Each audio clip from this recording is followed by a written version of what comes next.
that song. Welcome everybody back to another episode of LANCESCURV. That song just kind of makes you want to do something to somebody, you know what I mean? I'm not violent unless I'm cornered or something. Want to welcome you all back in. You know, I have days sometime when I wake up like 3 o'clock in the morning, and it's weird because I'll stay up late that night. Well, this was one of these nights or one of these mornings. I woke up wide awake at 3 o'clock, and I usually do 4:30 the latest. But I was so full of enthusiasm and I got so much done today. And some days when I say I didn't get anything done, I still get a whole lot done. But when I have a day where it's like I didn't get anything done, don't believe that. I got something done. I got a whole lot done, but not to my standards, because it's like in the morning time, the starting line, waiting for the boom. So when you get done, or when you get started early, that's when you get the most done. Today we're going to talk about breaking free from modern shackles, a call to action for Black communities. But look at the banner below me. Translation, we love our slave masters' shackles. The thought of leaving his demonic grip terrifies us. And we got to be real. This is 2025 and we are failing miserably. Yeah, you have a couple of superstars here, or you get the Black Enterprise magazine and see a couple Black millionaires here and there. But it's like they're shackled from helping other people.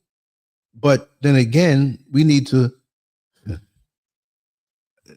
I don't know. I want to talk about other things sometime. You know, I mean, it's sickening because what am I going to live my whole life from birth to transition talking about this stuff and we never budge? And a lot of times this is why I don't even get caught up as much as I used to.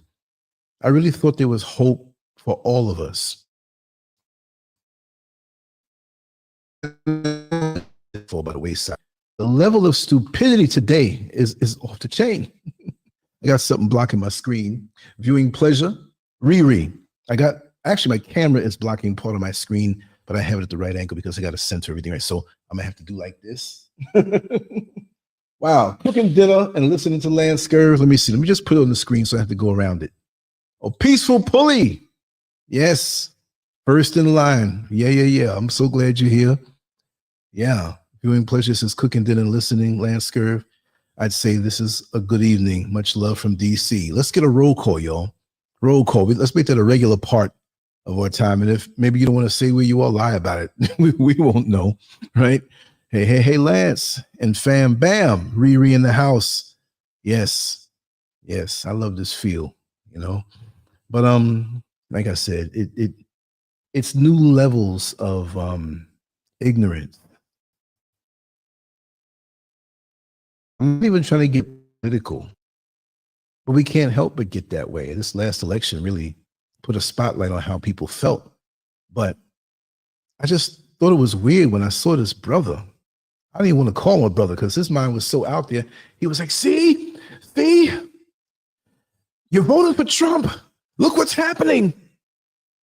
And I'm thinking to myself, he wanted sex change operations with his own taxpayer money for inmates in California. This is what he wanted. He didn't get it.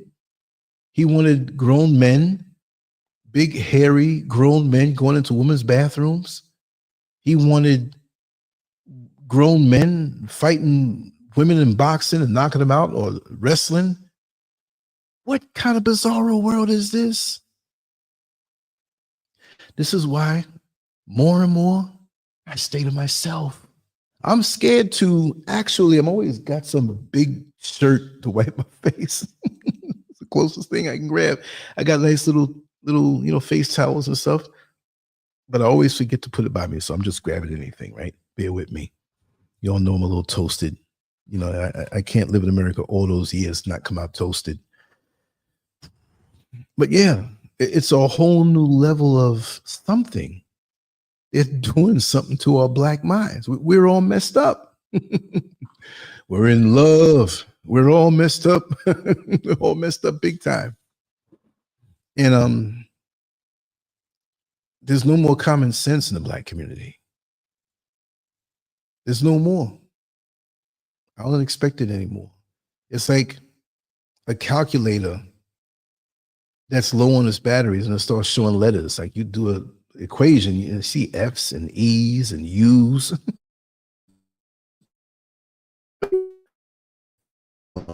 You're malfunctioning. But it's got to be in the food. Let me take this. Okay, this is charged up. It's got to be in the food. You know what? Let me mute this because someone's going to end up calling me in the middle of the flow. My phone here. LANCESCURV is live. Let's call them and interrupt the show. Although you wouldn't be interrupted. I put it on my Bluetooth and blast the conversation. As soon as the show the other night ended, my phone rang because you know my number is out there. It was a woman. I said, it would be cruel if I had the show going and put her on blast. I wouldn't do that. I wouldn't do that. But she was highly fond of me, to say the least. And let's just say, she let the fingers do the walking. But that's human. That's human. That's human. We all have some things that we possibly don't want to repeat. I know I got my few things. Diane, how are you? I was looking for you. I see you came on in. Beautiful, beautiful. Great day, Mr. and Mrs. SCURV. Thank you so much. Thank you so much. Let's get on with the reading here. You know, I compiled my notes today while I was going about, you know, things hit me, I write it, form it out, put it in the article. But again, you all see, Substack.com. I'm always going to keep my website, but Substack.com is where you need to go if you have not signed up by email to receive every single show that we do. And I've been on it for a week or two figuring it out, but this thing is dope. There's no kind of money or kickback I get. I'm just a person who is so relieved to get on something like that with all my content. And see, here's the thing with that. Sorry to throw this in there, right? I can upload my videos to Substack. So if YouTube takes my channel down again, they stay on Substack.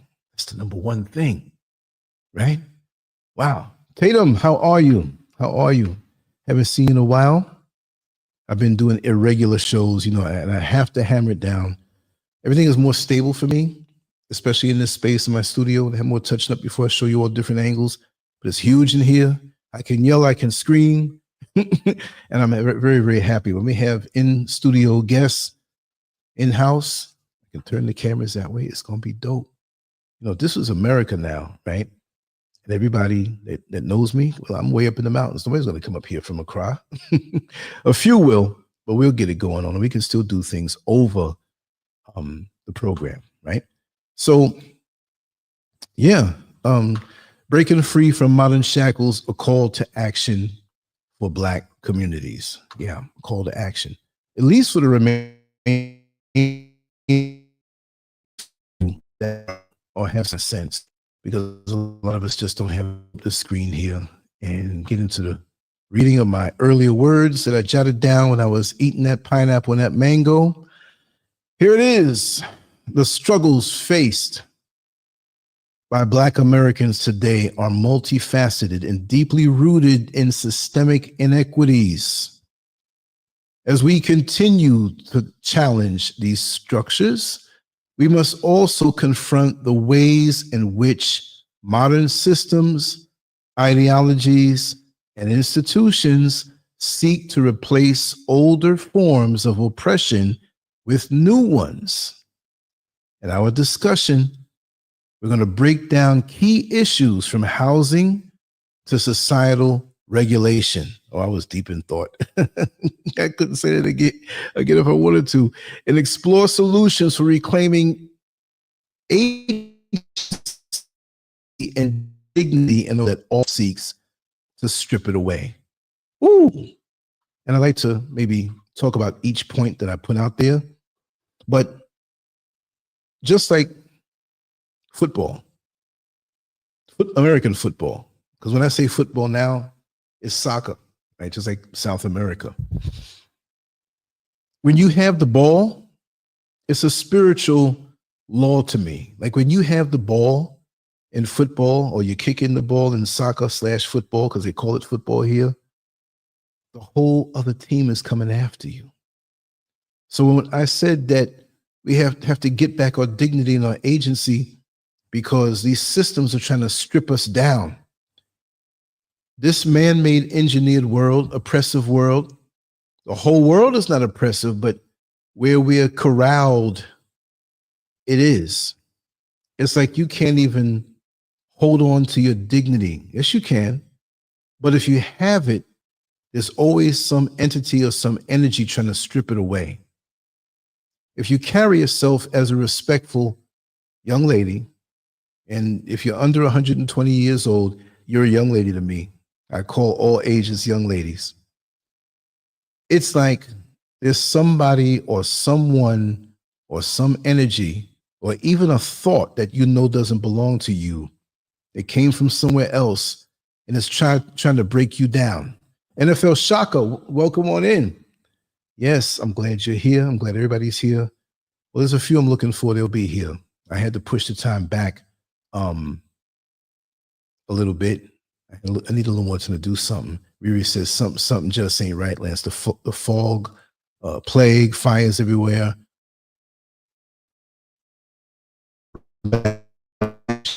Opening up more portals, on and on and on.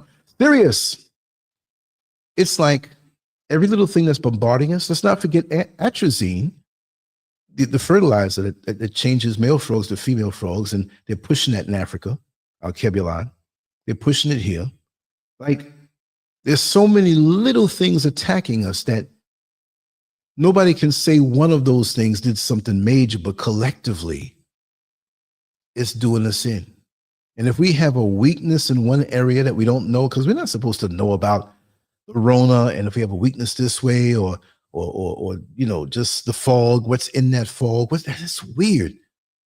What happened to the drones, y'all? The drones still flying around? The big bus-like drones and car-sized drones? What's going on? Marvin Gaye would have had to have a long version of that song, What's Going On, with all of the things that are happening today. It would have been a 2-hour version. He'd have been talking about the drones. He'd have been talking about the trans craziness. Or maybe they'll flag me for saying that. Oh, he said crazy, so let's flag him, thumb him down. Go ahead and thumb it down if you want to. I don't care no more. I really don't care. There's a certain point where it gets to be where you're so numb, you don't even want to think about certain things no more. Let me tell you something. I've been out of America since September 15th, 2020. When I get to September, mosquito, one of your cousins gave me malaria and almost killed me. Every mosquito I get them. Anyway, you know, it's been a long time. But even though it's been a long time for me, this September 15th or 16th when I landed, it'll be 5 years. And you know what? I'm still spiritually upchucking stuff that's on me from America. The system. I always have to clarify that.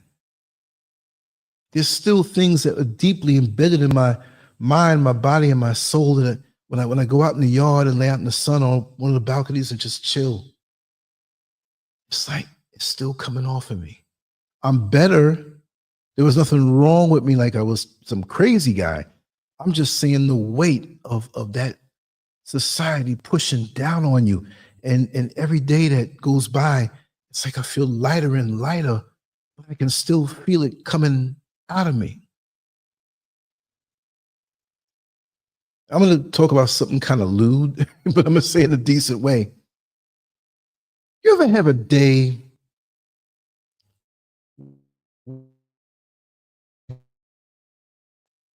and your stomach is so empty?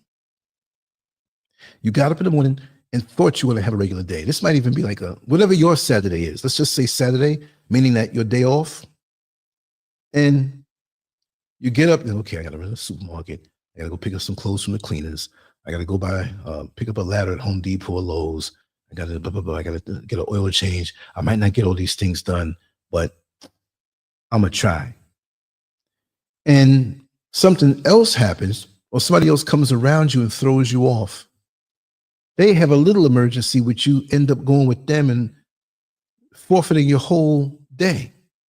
But in running with them, you think helping them, oh, I'll be done in an hour. I'll get something to eat. I'll get something to eat. I'll get something to eat. And the clock is turning. I'll get something to eat. I'll get something to eat. And now it's nighttime and you're depleted. You have nothing in you. And you're so hungry, your brain is numb. You can't even make sense of what your friend is telling you. You mad at him, like, man, you blew my whole day. And you finally, you know what you have at home, but you don't want that food no more. You're like, I'm gonna go to a restaurant, treat myself to something.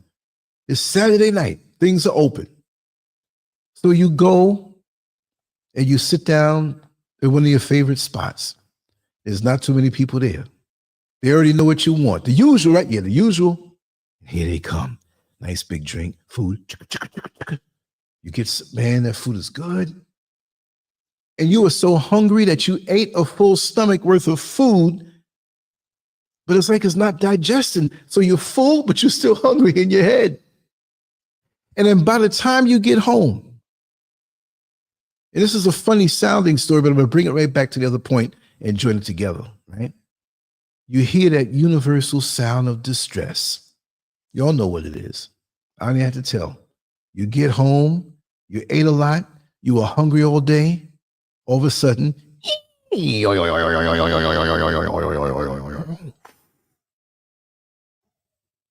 know what that means. You know what I'm talking about, baby. You got to sit down. But in sitting down, you know you ate X amount of food, but you went around with an empty stomach. This surely can't be what I just ate. But all of a sudden, if you don't know what means, I can't tell you.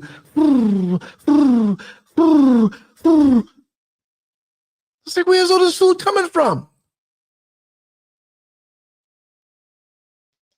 It's empty all day. You had that food in you. So like, compared to me coming out here, thinking that, oh, after 6 months of being out here, I'll be okay. I'm not stressed. But stuff is still coming out of me and off of me. To the point where when I take, like even out here, I don't even gravitate toward the city no more. I go down and I get out. I enjoy it. I'm a New York City guy. I love the energy of the crowds. And these crowds are not shooting and stabbing, you know what I mean? So I enjoy it, but I just want to get this stuff out of me. And so I don't really want to be around all of that. Born and raised in New York City in 63. I remember the late 60s. My father taking me around, my mother, the 70s or 80s, 90s, left in 2001 for Florida. Left in 2019 or 2020, sorry, to come here. And this place, I can tell you, for me, because maybe people can stay physically there, but I've been through a lot of stuff in America. And that place always seems to want to dehumanize you, reduce you, take your dignity, try to make you feel less than what you are. So now you fighting this and you fighting that. And you know, when can you just have a time where you can just sit back and manifest the seeds of greatness inside of you? When can you take a break in the Western world with Western thinkers around you and people who look like you, but they're way off in left field? I remember the unity that we had, even though we had problems or challenges back in the day. I remember being with my father. And again, when I say it that way, were your parents separated? No, because he had his business. My mother did her singing and she taught in the college. She taught in 2 colleges. And I would, on the weekend, I'd go with either one. Landon Price Welcome on in. And Reese, make your presence known by, I think I did Shock already. I put Landon up. It's like an attendance sheet right there. So if anything happens, that's a paper trail. Well, yeah, I was on the LANCESCURV show at particular. They want to, you know what I mean?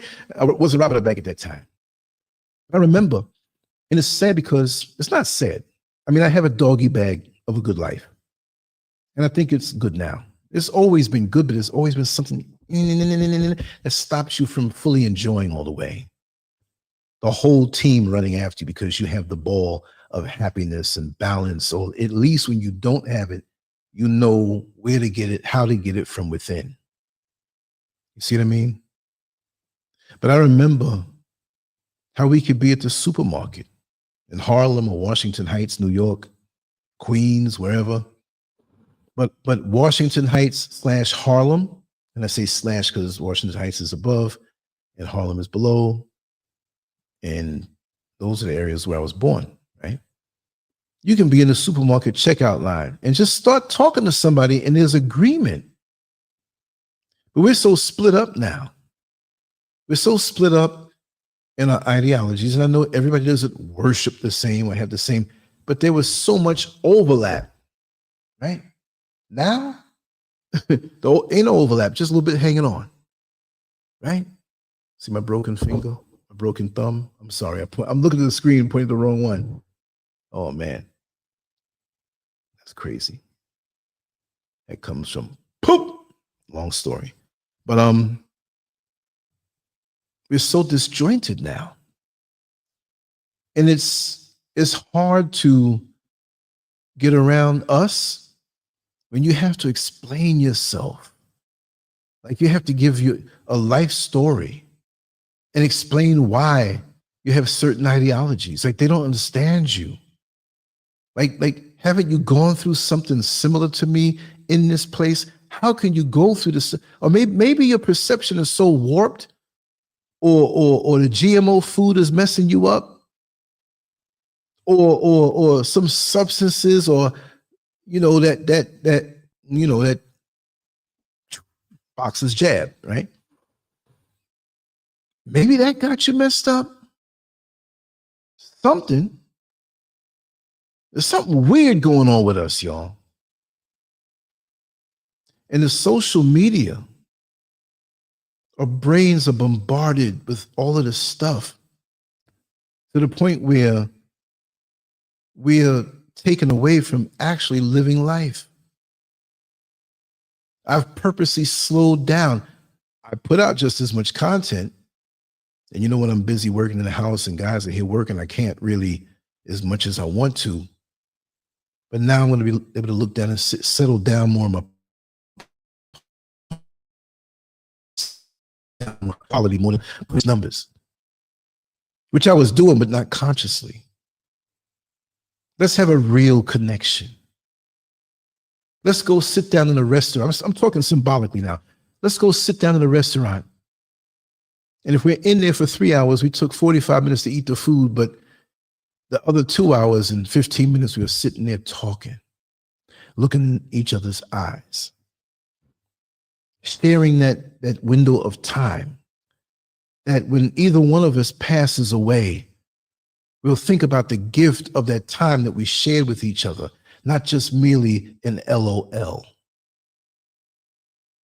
And many of us don't realize how even this has taken part of our, I got a spot I have to itch on my back, my hand. I fell on my shoulder the other night off the bed. I'm sorry, I'm gonna take this knife. This is a work knife anyway. This is not no eating knife. I'm gonna itch my back with this. Oh, you can't get. I'm not trying to stab myself in the back. I love myself. But what happened to the human times? To the point where we're giving YouTube, social media too, but mainly YouTube, and we look at the phone with such a feeling of endearment because it's reminding us of the times way back that we used to have. We had more to human touch, but you can't have the human touch through the phone. But society has gotten so disconnected that that's the only thing left. It's like when you're a kid and you have your favorite foods, but your folks are not going shopping to the next day, and the thing you have to eat there that they're preparing for you is a good meal, but something that as a kid you thought was nasty. I ain't eating that. Okay, don't eat it then. It's right there when you want it. Then your stomach starts growling and you get hungry. The store's too far away. It's getting dark. You looking at this food like, I don't want to eat that. You chewing it mad, but you're not going to bed hungry. Well, the cheap substitute now is the electronic connections. We have all this gadgetry and we're more lonely than ever before. We find ourselves hitting buttons. It's doing something to our brain. It's like that monkey in the experiment. Every time he hit the button, he got some kind of reward or some kind of snack. And after a while, when the snacks run out, he's just hitting over and over, not realizing he's not seeing nothing in that little container. It's empty, but you still keep hitting. You keep hitting.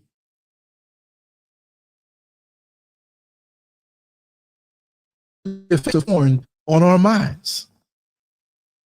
It takes us to a place where nothing will arouse us because we are blasted with these images, stimulation. And the brothers want so much out of their poor woman to match up with what they saw. And just as much sisters watch it. And they expect so much out of their man that he can't keep up. He can't keep it with that just hanging like this. You know what I mean? Hanging down to his ankles. So now we have these expectations. But you know what? Time is going by and we're not being fed. We're not getting this human connection. At the same time, this wicked world, the wicked systems are trying to take away from us. Almost to the point where if a person, and we're going to get into the show now, but I'm taking it slow tonight because after this, I just know it. I'm going to have a good sleep tonight. For me right now, it's 10:58. I'm cool with that. I've been up from 3:30, 4 o'clock today, 4:30. I wasn't from 3:30. I laid in the bed a little bit.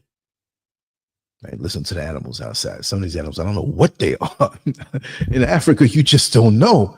Up in the mountains. But we're so hungry. But we're not getting the wrong, we're getting the wrong food, but we're not getting the right stuff. Libby Lou, welcome on in. I got something blocking this screen to hold my camera up. So that's why I'm always looking around. So if I don't get you, I'll see you eventually because I'm going to keep on checking. So for me now, I'm not better than anybody else. But I think I know myself after all these years. Mr. Gifty in the house. Greetings. I'm glad to see you here. Much love to you. But now, I don't seek out like I used to. My filters are not open like they used to be. Now they're a bit closed. And I don't want to become that cynical old man because I still have my boyish energy. I still have my youthful inspiration and love for the world selectively. That's something I'm keeping, and I don't care how much the other team is trying to stop me from making a touchdown. Way that you take from me, strip you, and you have to fight to even hold on to your mind, your own sanity, to the point where you might even begin to question your sanity because of all the wayward spirits around you and all of these entities with these way out way of thinking, and they're so adamant, they're so determined to push all these different things and look at you like it's normal and look at you like you're a weirdo. Yes, Calamunk, the Malt Network. Wow. Love it. Love it. We good. We good here. We just vibing tonight. Yeah. Thank you so much, Gifty. Thank you. There's a whole lot more. This is just a little corner. Yeah, it's a whole lot more. I'm so happy. A few more touches to do. I'm just taking it nice and slow. And this in itself, and there's still so much work to do here. But this in itself is a personal victory. And I want to thank all those who have helped to bring me to this point. I want to thank you all. I really mean that, because now I can give more as things develop more. But like I was saying, for me, I'm very much more selective in the energies that I allow around me. Because like in the conversation I had earlier with a dear sister, she was saying agents, and this is, I don't mean men in black in suits and peeking around corners, and we mean this in a way, in a spiritual sense. We say spiritual warfare, but you can't have spiritual warfare without the battling of the energies. The battling, if you want to see, okay, like I've always said before, your aura, your energy, there are entities around us that can see that. And you can see that in other people. I don't mean this colored light around you. Some are so dope that they can do that. But what I mean is that when a person walks into a room, not your room, still in public, maybe you're in a doctor's office, you're in a waiting room, and this person walks in and you can feel their joy, you can feel their happiness. And it's like, wow. When you're wired that way, you appreciate it. But we got to understand that there's so many people out here who are not wired that way, excuse me, that when they see a person like this, they might stop. Deep down, they like it. And it took a while for me to really embrace that.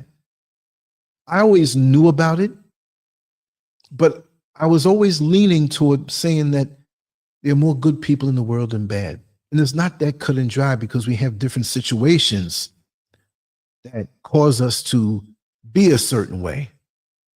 You might see me beating somebody down in the street and say, oh my God, that guy Lance, he's a terrible guy. But maybe he had my daughter cornered in the room trying to do something improper. And then when you understand, you say, okay, I can understand that. But there's some people out here who are so based in evil that there's no explaining it. You're just evil. And there are certain people that don't want to see you happy. So we don't care about that, really. But we have to navigate in this world, and we better know that we need to keep our guard up. But at the same time, never allow anything to steal your joy. Because your joy is an insult to these entities. And they will do anything to see you just like them. So this is why I choose to, I'm not going to all of these parties. And I mean, it's not because of my age. And I'm going to be doing things and flipping the camera and showing you a lot of things. I'm just kind of grounded right now with all the other work that I have to do. Let me see what Cotty Taylor's saying. How are you, Cotty? Wish I can get the heck out of here. It's so many spirits in the world. It's hard to even get time for yourself. I feel like you, Lance, it make you want to be around a majority of people in this world. Right. I mispronounced some of the things, but I get the point. To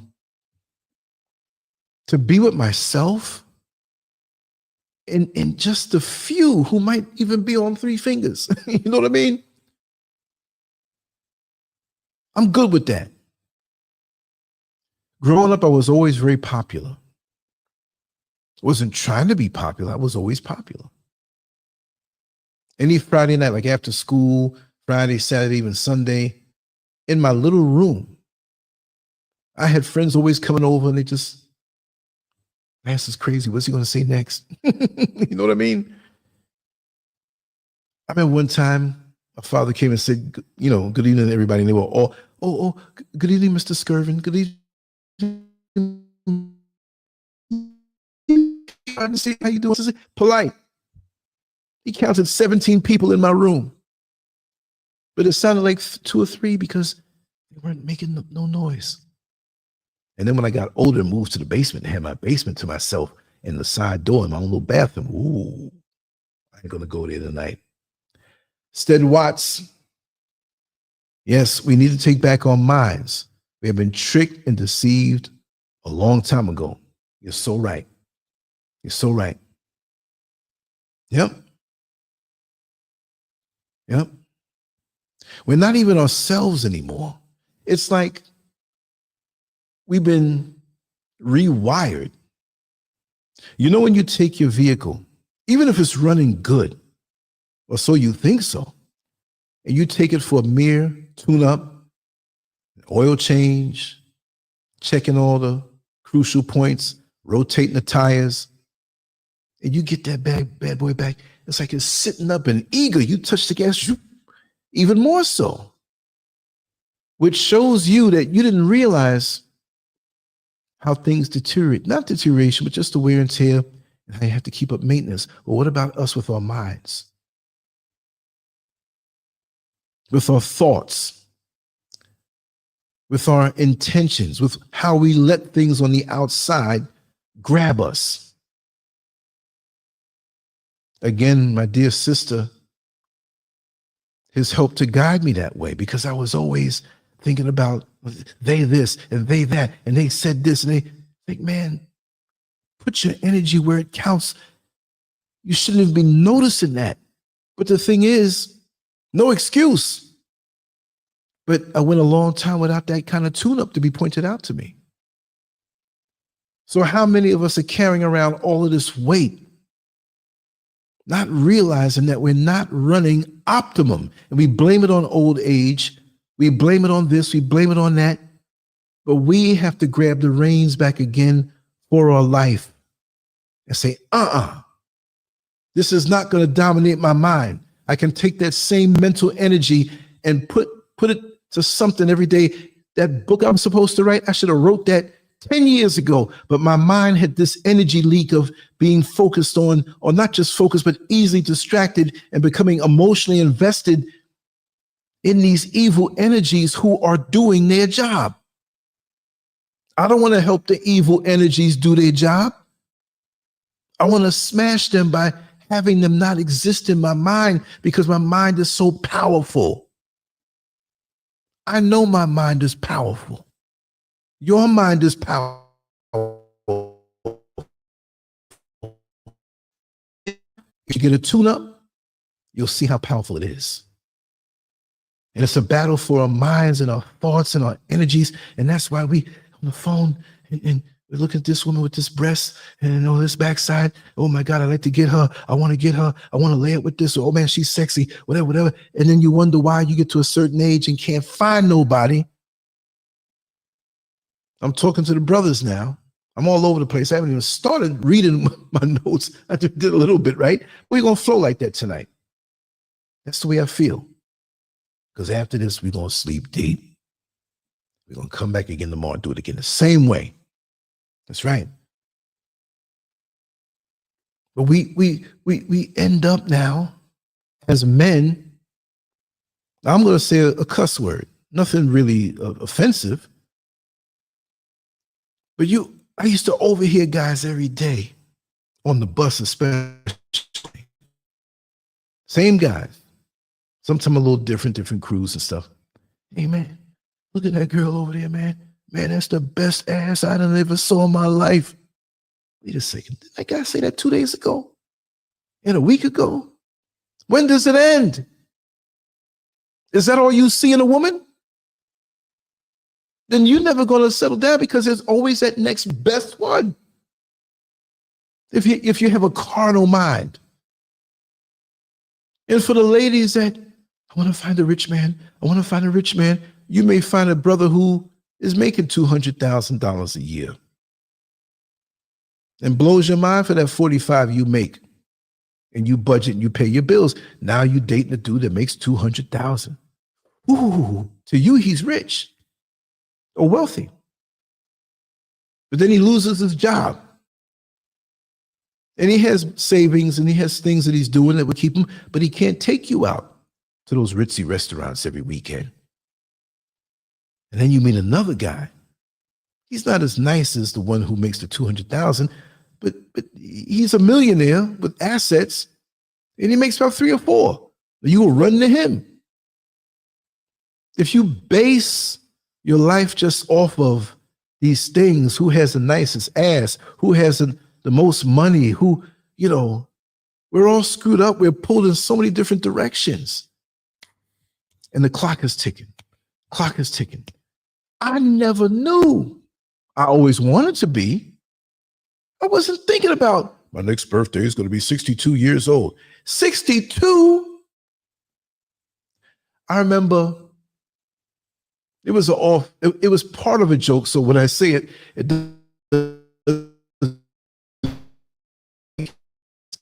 I barely remember it. I was 22. I was with my old girlfriend.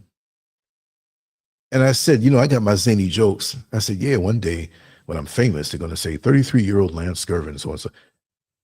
And she cracked up because that was the end of a whole other lead up to me saying that. So it doesn't make any sense. But what I'm saying is that I was 22 years old, joking about being 33. And that seems so far away for me. And I have had a very intense life with a lot of human nature experiences. So I've learned a lot, but I'm always peeling back the layers.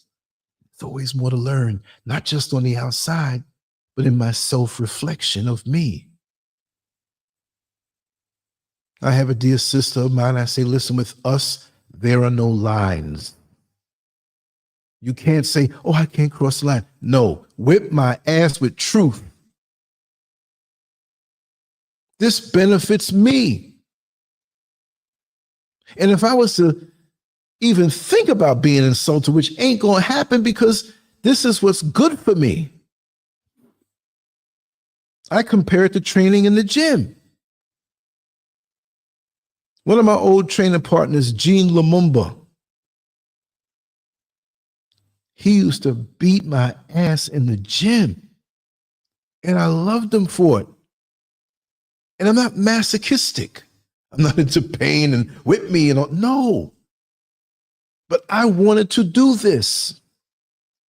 We had some of the hardest leg workouts that you ever want to see. And that's what helped to bring my legs to the point of what they were. I looked at him and I said, well, what happened? I looked in the mirror and I said, what happened to my legs? They're not like they used to be. I'm really going to be 62. But that's okay. Because this journey is fabulous for me. I got the ball and I'm running with it. And if them demons want to run after me, fine. I'm going to give them a ride that they can't handle.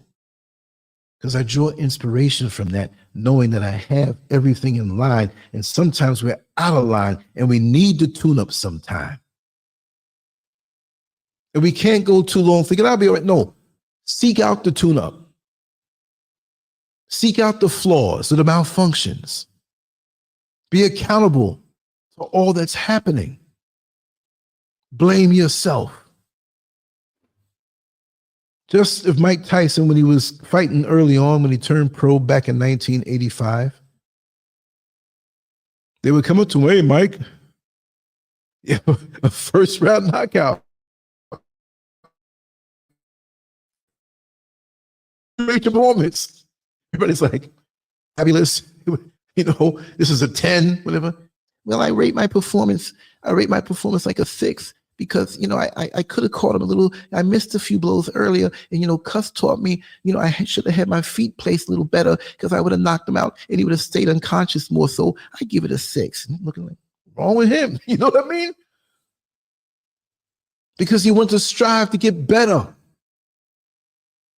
So you never get too full of yourself, especially since you love your slave master too much. Or so, not even, no, it's wrong to say too much. You shouldn't love him at all. I say, well, if it's too much, well, there's a certain way you should love him. So much at all.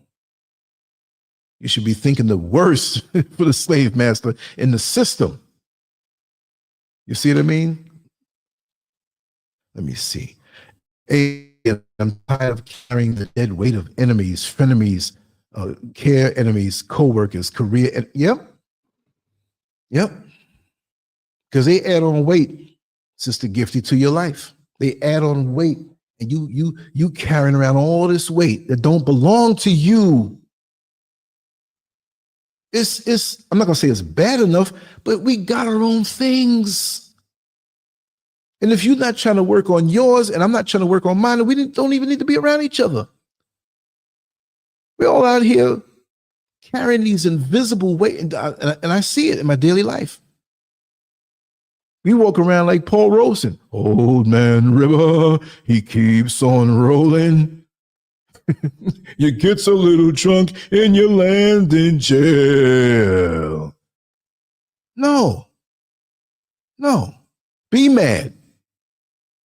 If a person is looking to seek an improvement in himself and we can vibe with each other and accept it, then you can't. Because so many of us are carrying lots of baggage that don't belong to us. And these entities, that's their job to dump on you, to have you tormented like them, have you second guessing yourself, and they're pushing their idiosyncrasies on you, and you holding this thing.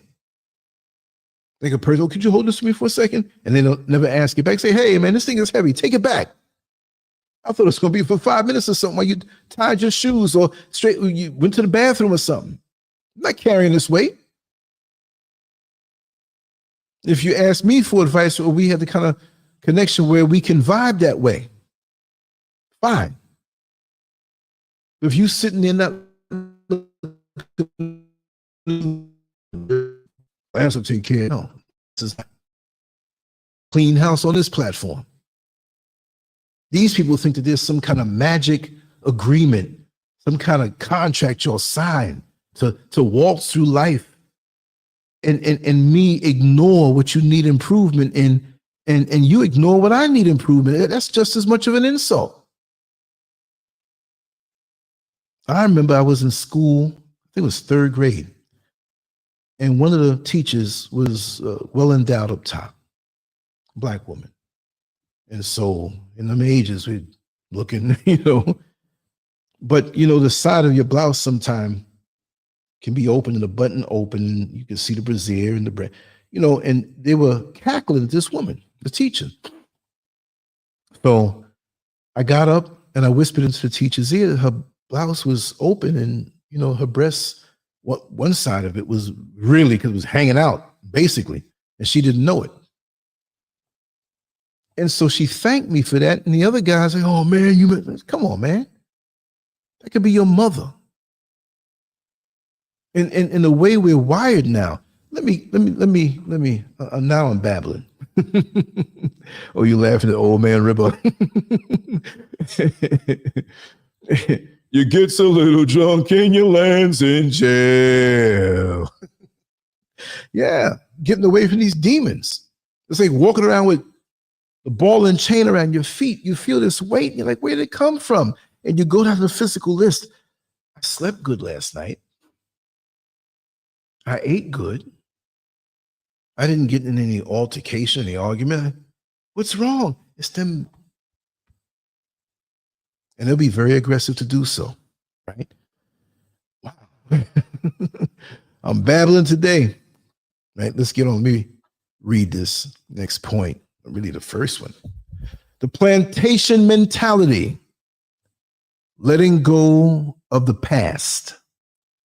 Too many of us are still trapped in a plantation mentality, seeking approval or validation from systems that were never designed for our benefit. Housing, for instance, is no longer about providing safety or dignity. It has become a modernized version of slave quarters, perpetrating cycles of poverty and dependence. Instead of fighting for scraps, we must demand access to true equity and ownership within our communities. Equity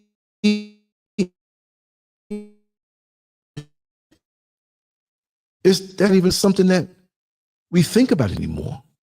You know, I mean, it's like we okay just in certain situations. I'm not saying everybody has to have a mansion or this big house, but there was a progression that we knew we can attain. And now paying this high rent, paying these high prices, just holding on to the little scrap of pleasure, going to the club, or sitting up in your living room with the bottle and just drinking and just sitting there looking stupid and just wondering what happened. We don't feel like we can get it anymore. It's today, yes, we are slaves. And this system is trying to wrap its tentacles around us, not just around our body, but around our neck, choking us off. And we're choking, getting less oxygen, and we're happy just to get a gas. Okay, be cool for the next 2 weeks until them bills start piling up. And this thing is sucking the life force from you. But those who are the beneficiaries of this system, oh, you know, I went down to Cancun this weekend, and next month we're going to go to our summer home in Italy, and we like be slaves on these jobs with these supervisors or higher ups or people you have to, especially in the corporate world. Oh, well, that must be so nice. Oh my God. What you mean? I'm not saying mean mug. You got to play the game. Oh, that's very nice. Oh, excuse me, I have to go to the restroom. I don't want to hear that. When I got 15 cents in my pocket and got to walk home 15 miles, I don't want to hear that. When I didn't have enough money to get food this particular week and had to hang around another department because I saw them ordering out pizza and I know they're not going to eat all of it. Oh, Lance, would you like a couple of, take the box. Not only this is my breakfast, this is my lunch, and it's going to be my dinner. And when I bring it in tomorrow in the paper bag, I don't want nobody to see this pizza.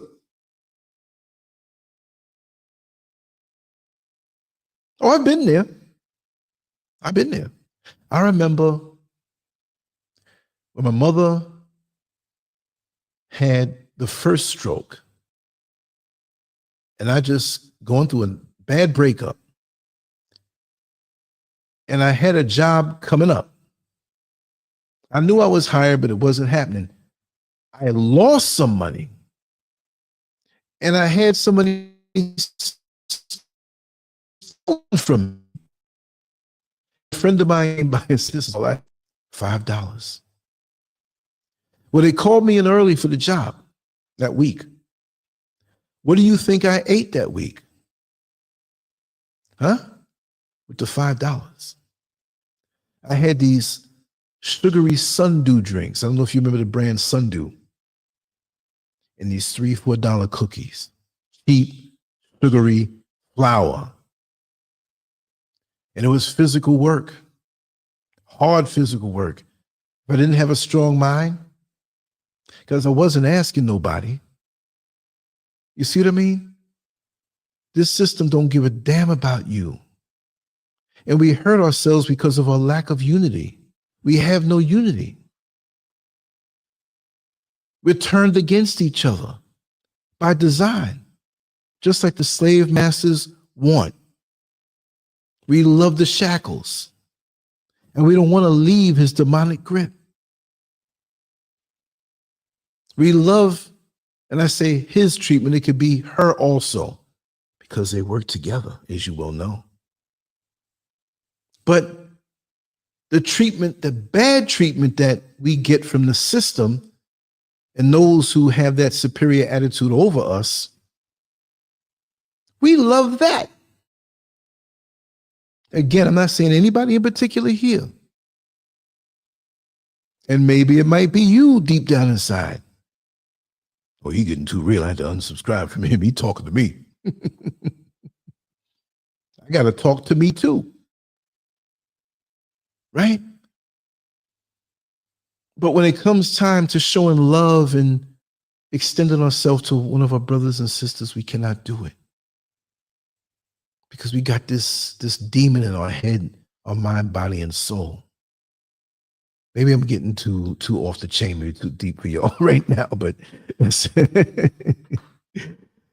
who really benefits from diversity? These are just different points. And a lot of this came from a conversation I had earlier. Yes, yes, yes. It's important to question who truly benefits from the push for diversity. While it appears inclusive, the reality is that white women are often the primary beneficiaries of diversity programs, DEI, right? Followed closely by other groups such as Latinos and LGBTQ+. A hijacking the alphabet, y'all. While these initiatives have merit, Black Americans proportionately underserved. It's time to demand accountability and push for policies that truly address the specific challenges faced by Black communities. But we have so many people in our midst that give us the runaround to the point where we have to do it ourselves. And just like a wonderful conversation I had earlier about doing things ourselves, we always got to try to think about something grand. We always got to come with the biggest and the best. I'm telling you right now. I was speaking with Mrs. SCURV. I said, listen, by the end of the year, maybe, beginning of next year this time, create a willing. I'd like to get a vehicle. I was speaking to some, not friends, but, friends of friends that I knew that were acquaintances to me, but friends of them, but I was on the phone with my friends. So I was like, oh, I got Lance on the phone. Hey, let me say hi to you, man. Well, man, you driving yet? I said, no, I'm not driving yet. In about a year's time. Well, what you waiting for, man? I see you pushing a Lexus, man. I see you pushing another one in the back. Man, no, that he's too big. I'm not big like I used to be, but he should be in a big truck. This is negative. They didn't think so. I wouldn't say it was, but they were being used to put this. So I'm going to get amped up and get something I can't afford. Oh, I can afford it, but I'll be drinking them Sundew drinks again and them $3, $4 cookies. I don't want that. I want to be free. I'm so free right now. I'm not all the way free. I got my foot in the system, but I'm more free than I ever been. And I realize it, and I see how far I have to go to be free. Some of us are incarcerated in the system, thinking we're free, until you get that pink slip or that NIGG, either ER or A, wake-up call. Then your whole world comes tumbling down and you realize what's important. And we just can't think to build. I remember a book I read, basically it said, if you do right, and we're just talking on a financial level, which means other things also on a spiritual level. People say millionaire, and they get to the point of having millions, and they're just as miserable. When I think millionaire, I think an ascension on all levels. What good is it to have the money to balance and don't know yourself? If you're really, really rooted and ascended, you can get the money. It can be through the roof. Guess what? I'd be the same LANCESCURV. You wouldn't see no difference. I like wearing different kinds of t-shirts. See? Right? A little design on there. Out here in the crowd, they got these little t-shirt vendors and say, oh, I like that one. I want to get that one. You know, the equivalent may be $1. It's just my hang up. I like that. But what good is it to have status, but you're not happy with yourself? What good is it to have money, but you think less of yourself, so that doesn't do anything for you, but you're trying to keep up with the image that people think you should have? I'd be happy to have a Toyota Yaris right now. It was long. I'm not looking to put myself in any kind of debt because that means I didn't get away from the system that I left behind. Somebody said he was going to say ran away from. No, I didn't run away from it. I'm coming home. You can put the phone down all you want at night, but if it's not on the charger, you're not going to have a charge. You got to put it on the charger. And on a mental, spiritual, and physical level, even though Ghana has its issues, as soon as I touched down here, April 25th, 2019, I was like, whoa. You know, the first time you have an orgasm, it's like, whoa, I kind of like this. And you start dominating, I gotta do this again. This is life-changing. You go home and your parents look at you. If you're a dude, you know, your father, hey man, well, you got a little different look in your eye because I'm enlightened. I realize I have a multifunctional organ here. It's not just for letting off water. Well, different types. Then they got to have that discussion with you because you can't be letting off water and getting in trouble. You see, but what good is it? Let me move on to the next point. Okay. What did I write here? Okay. One critical issue is the way prisons have been weaponized against Black Americans. When prisoners are released, society often fails to provide adequate support for re-entry, leaving many to feel abandoned and without purpose. It's a bitter irony that some would rather feel stripped of opportunities. Breaking the cycle requires systemic reform and community-driven solutions. Well, check this out. What about people who are incarcerated in the Western system and afraid to be free? We have so many of those. They're terrified to leave their master. And people don't understand when I talk this way.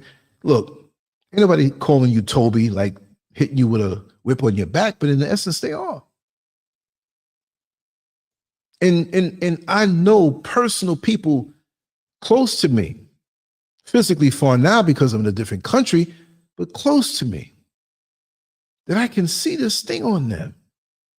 And by me making the move that I did, which wasn't just a physical, geographical relocation, but it was a chance to have myself to myself more so. That was the goal. And look, you don't hear no noise. It's peaceful. I'm surrounded and protected by this wall. Yeah, people, oh, a wall. Why you come out there and think like a Westerner? No, yeah, I had experiences. I need that wall, right? I need things to feel safe. But I don't need that like that out here. My thing is that it's a peace and tranquility. It could have been Tanzania, could have been Kenya, could have been Ethiopia, right? What am I going to live everywhere? I don't have that kind of money. So for here, it's like putting the phone on the charger. And that's one of my hangups. I've explained that before. I'll say it again. I got a hang up about my electronic gadgets being charged. See, so it's like when I go to bed, it's got to be like, see, this is 99. I won't be able to sleep until I charge it up. My phone is at 99. and my cameras, it's like something happens, I got to be able to grab it and go and capture, because lots of times I've had things I needed charged, grabbed it and was empty, right? So I got this thing about preparedness.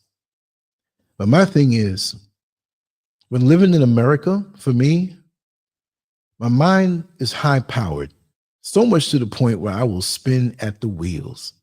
And the things that I want to get done, sometimes I don't get done, but the things I want to get done might be 50 things. Where somebody else might say, okay, let me do 2. Well, the person that just wants to do 2 might be better off because they might get them done, but my mind is so high powered. Doesn't mean I'm high powered over anybody, just that thinking. This thing now, but what's next? Okay, when I do that, what's going to be after that? So I'm looking over, but not getting this done right here. So that's something I'm working on personally. But in America, I never had myself to myself. Even you on the toilet, man, you sitting here on the phone checking email. What kind of life is that? And I'm still having this come out of me. But it's not driven by an oppressor. It's just a rhythm that I always had. You know, you run a marathon, you just can't say, marathon done, plop! You might have a heart attack. You can't just stop like that. But I'm coming down to a smooth landing. And I'm getting better with the things that I'm pointing out on myself, tuning myself up, having myself to myself, having those conversations that are brutally honest with those who care for me, who whip my ass and know that there's no lines. Give it to me. I don't want no fake people around me. I don't want no fake people who just, they're around me because they're going to stroke my ego because there's something they want from me down the line in an insincere way. Anybody who's close to me, whatever I have, I'll give it to you. I'll give it to you. I'm all in. I know you're all in with me. I'm all in with you. It's a trait that we don't see too much. Loyalty. Loyalty these days is conditional. I'm going to be loyal to you because I can get something from you. Hey, girl, I know you've been hitting the gym. Man, I'm going to be loyal to you too. Always some reason. Why can't it be unconditional? Because you'll get back from another source. Don't be a fool and give to people who you just know ain't right towards you. But we just can't seem to think about being away from that system, that rhythm. I've known people who have lived in apartments and have had jobs. They went to the job. They came home from the job. They never went and took a walk around the corner to see what the next block looks like, the next street looks like. Block. What do you mean by block? You know what I mean? So I got to explain it, right? And they live their life in this groove. Work, home, work, home. Well, these days it's safer to watch your back, but you still can't let the threat of the negative energies take you from having the joy of exploring. Just watch your back. There's so many we won't break that soon. Of course, when you're on a job, you have to be there at a certain time. Of course, what are you going to do? Leave the job and go to a club, then go to a restaurant, go and come back? Well, you'll be tired. But within that framework of what you have to do something a little different. Change up gears sometime. It'll actually help you to deal with that routine you have. We're made with this ability to adapt. Why would you be a bird, an eagle, a hawk with a huge wingspan and cut your wings off just to walk around? Or what's worse, you have these wings and you're still walking because you don't believe you can fly. And we have people around us that reinforce us not being able to do the great things that we are put here to do. We think we don't have the seeds of greatness. I know I got the seeds of greatness. This is what keeps me pushing. Even when the greatness don't come and I make a malfunction or something I try, whatever, How are you going to be a boxer in a fight? Well, I'm not going to win this fight. I'll throw a little punch, but I know. Well, you have people in boxing like that. Correction. But bottom line, we're equipped to do great things. And I demand those things out of myself.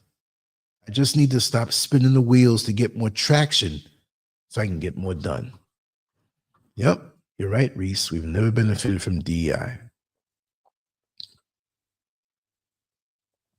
Amir, Nasser.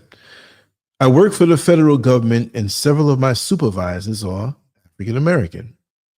I'll tell you, these folks did not get that position because they're qualified. In the private sector, they'd be fired yesterday. Yeah. And would you say I'm hilarious? I'm always saying something crazy. Thank you, Gifty. Teach. I'm just sharing. But yeah, I don't like that either. I don't like the fact that don't give me no pass. I'm not trying to appeal to white people by saying that. If I get a trophy, I want to know I earned that bad boy. Don't give me no pass like I'm some little, I don't want to say the word, developmentally delayed. Back in the day we called it retarded. It's that developmentally delayed thing. I'm just saying, younger, you don't know no better. No, he taught it. I know I said it before a long time ago. How many people here remember the flashlight story? My old girlfriend's brother who had the flashlight in his room. I don't know if you didn't hear it. I'll tell it. You'll be cracking up. Every 3 months I got to tell this story. But I was 17 and 18 when I was dating his sister, which it was a loose. When I was with her, I'm dating her. When I was cross town, this is one of those things. But officially on paper, she was my girlfriend. But it wasn't, it was just kissy, let's get around, hug up, and let's go get some to eat, kissy, that type of thing, right? We had fun. There was no pressure. But she had this brother, he had to be about, I think it was 32 and I was 18. So it's a 14-year difference, right? And he would really come out with some brilliant statements that was so funny because I'm going to say it this way. He was comfortable or he had no qualms with the fact that he was developmentally delayed. And he was so down to earth. And he would say some funny stuff. I remember one time, I forgot what it was. They had a bunch of people over, not the parents, but one of the brothers had a bunch of his friends over, and they all knew the brother, of course, so they're coming over there. They're friends of the whole family. I was there, my girlfriend was there, and one of the brother's friends did something like, whoop, the mouse. I don't want to cut the show. I did that one time. I almost dropped the mouse and grabbed it and clicked it off to end the stream. I was like, oh man.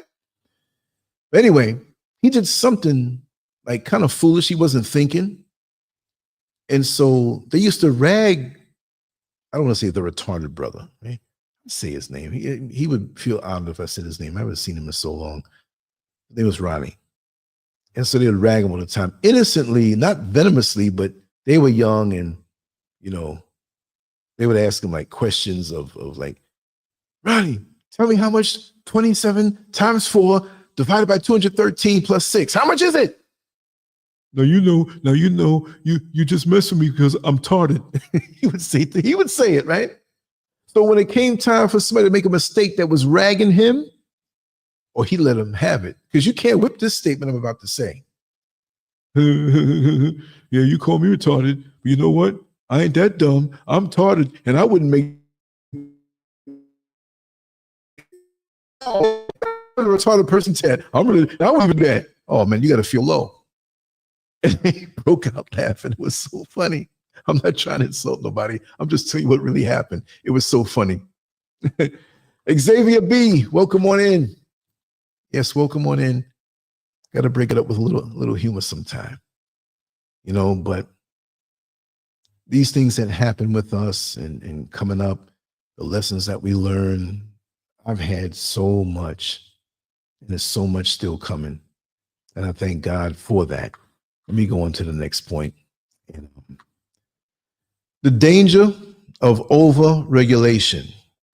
Modern institutions often present themselves as solutions, but can become tools of control. I don't have to say this part. I wrote it down, but for example, organizations like the W, or like, I'm going to say it backwards, the OHW,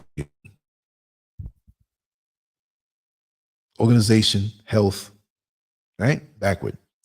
And other regulatory bodies impose rules that may not align with the cultural values or needs of Black communities, particularly in Africa and the diaspora. Self-determination must be a priority. We cannot allow, this might get me in trouble, but I don't think so. I'll say it this way. We cannot allow external entities to dictate how we live, govern, or heal ourselves. Dictate how we live, govern, or heal ourselves. Just because these leaders give this thing some power, you can just come and tell us when we've been taking care of ourselves for untold millennia. And this is why they want us dumbed down to not know how this world around us in nature is self-healing. You see? Xavier, thank you. Thank you so much. Self-healing. But we got to go and take their substances ingested into our bodies because they said so. And then you find out that they were crooks all along. But those of us who resonate, we knew all along. We knew all along. So, no more of that. And we have people to this day foolishly covering themselves up like Halloween. You have to put that word in there. Algorithms will say, "Mask, let's get them." Oh, he said Halloween, so it's not. You know what I mean? Algorithms are something else. They get you in trouble. They took down a video of mine the other day. Briefly. That's not the one from months ago. Like 3 days ago. I didn't say nothing wrong. I appealed it and they put it back real quick. AI comes after you. They'll make the mistake. Then the humans have to say, okay, sorry, AI, you were wrong on that. We're still human. He didn't mean anything by that. So you got to be careful of the words you say. But isn't this how our society is with overregulation? It's how it is. Everything we do is regulated by some power that, the powers that be. People sitting up, let me see, here we go. Let me see here. Based Kother, they can't charge for fasting, so they downplay its effects. Aha, exactly. To cleanse yourself out. They want us to continue to become swollen with their things that bring, what's the word I'm looking for? Oh God, I guess I'm having a mental, like when you have an 18-car pilot, boom, boom, boom, boom. Like I think one thing and I stop for a second, and all my other thoughts hit me. But they don't want you to be cleansed. They don't want you to be without disease. There's big money across the board. That's why they don't want you coming out. Let me tell you something. Just to even, this house is surrounded by, the other houses around, but miles and miles and miles and miles. And I just love going on walks. Going down to the road, there's a place called Odoso.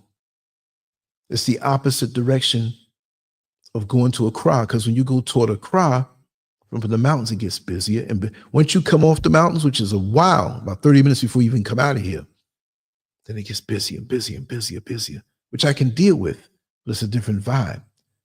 But being in this tranquility has made it where when I go into the city, as much as I say, I'm gonna go here. I got friends, acquaintances down there that I go around to different shops and see. We sit and talk. And a few of them want me to bring my camera and talk. So okay, we get some B-roll like that, something interesting to make you see something different. But as soon as I get there, most often it's like, okay, I did what I had to do. Let me go back home. I want to go back home. And when I walk into the yard, there's all the banana trees and avocado and papaya and stuff. Just to be enveloped by that, it's like this sucking stuff out of me. You start to feel a certain way. And tomorrow when I get back, because I have to make a run out, when I come back, it's still going to be early. I'm taking my little reclining chair, little lawn chair. I'm going right out in the middle of it. I'm going to lay out close to all in the trees.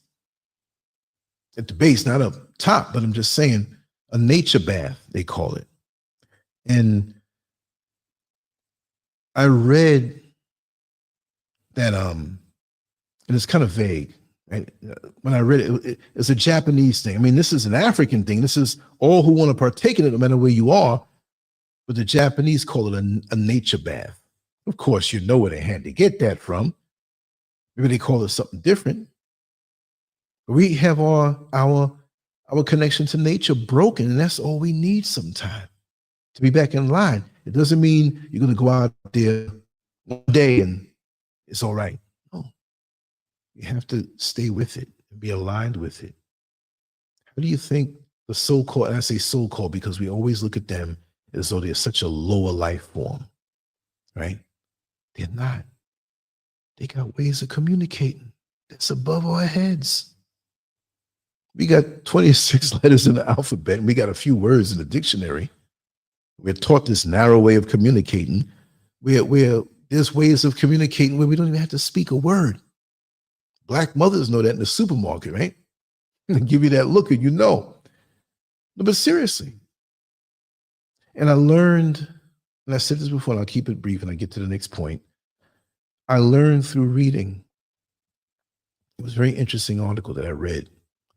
And it was a National Geographic magazine. They spoke about the ants. And sometimes you'll go out in the day, well, they're out there at night too, and you'll see a row of ants, either 3 wide, 1, 2, 3, or 5, or any kind of combination, and they maintain this order. How are you going to do that without communication? We look at an ant like it's nothing, but they have unity, and we as Black people don't have that. We're supposed to be high-minded, and it's a little ant you can crush, but they're mighty in unity, because there's one time from way in the back, the wall that we built, we have a little area toward the bottom. Every few feet where if water came down, it would drain. It wouldn't be a problem because it soaks when it rains, because it's a grade. Property's built on, it's not perfectly flat, which that's good for drainage. So I was back there chilling, just, and I made nature too, except for the shoes I had on. And I looked down and I saw these ants, 5 rows of them next to each other. And I looked and it went as far as I could see. I said, wait a second. I walked up the property and they kind of zigzagged and went here and went there, but they were going somewhere. So I was nosy. I went inside and put some clothes on because it went right up under where my gate is and down the road. I followed this thing for about half a mile, y'all. It walked along the dirt road and went down and it went back in the bush again. How do they know to do this and why? These ants work along with plants. These ants work along with different type of fungus. I found that there's certain types of fungus that will communicate with the ants because that fungus needs something from another plant. And the fungus will give something of itself to the ant that it needs. How do you talk from an insect to a plant? And as great as we're supposed to be, why can't we do it? We're so caught up in this phone and this bad food and these artificial living conditions in this concrete jungle. So of course we lost this thing. If you don't eat meat, some of these animals out here will get closer to you because they know that you don't see it as food. Your demeanor, these animals and these insects can feel. Now, when the ants go to carry, you see them carry a little piece, like they bite off some of the leaf and they bring it somewhere back. That plant that realizes that it's under attack by the ants for what it has to offer through its leaves, shoots out a chemical throughout the whole bush or small tree that it is. So when the ants bite it, they can't bite it no more. It's something repulsive to them. All of this stuff going on right up under your nose, but you think you're high and mighty because you're going higher in the artificial system that removes you from any connection to your God. We say brothers and sisters, but we have a relation with the insects. We have a relation with the animals. We have a relation with the trees and the bushes. I'm going to say it again. I know you're tired of me saying this. When the real motherland healers come around and you've been sick and can't tell what it is, but you've been living in that house just one day and happen. But what does the healer do? The healer, before he comes in to see you, he walks around that house. If you have land and sizable trees that have been there, you've been there, let's just say 20 years. There are things that have been growing since you're there and things that were already there. So he can tell you what's wrong with you by what he sees growing according to the timeline of you being there. Because nature can sense your being ill and sick over time, something that's building up, and it's bringing you the answer to your illness. And all he has to do with a keen mind is, okay, when it's this plant combined to these plants around, it can only mean something with his liver. This can only mean something with his kidneys or his circulatory system. But you got to be deep in that.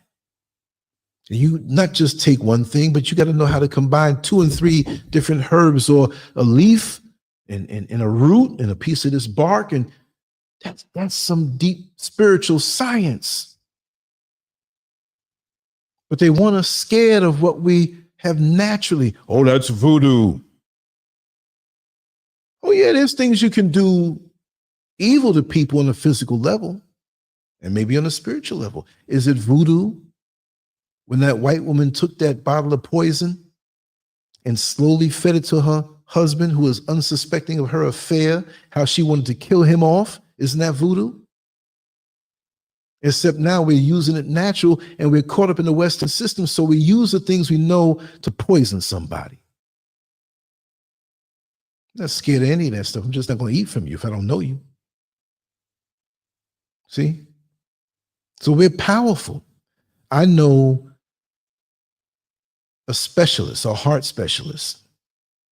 I remember all the years she went through school and she got to a certain point, and she told me how she knows for a fact how a lot of these pharmaceutical companies will seek out the most powerful healers way up in the bush. See,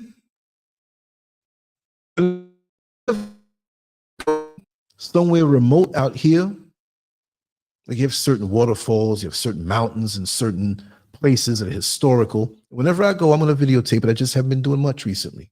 That time is coming. And you're going so far up, you don't hardly see anybody. But all of a sudden you hear an accent. Hey, Karen, let's just run down that side of the mountain. Where are you from there? Good evening, how are you? Don't think they're just hiking the hike. A lot of them are seeking out a certain type of person or a certain person they heard about. offer them some money to not teach what they know, because it's a threat, that knowledge. You go sit down somewhere and shut up. We'll give you this $2 million, which is probably a gazillion dollars when you break it down.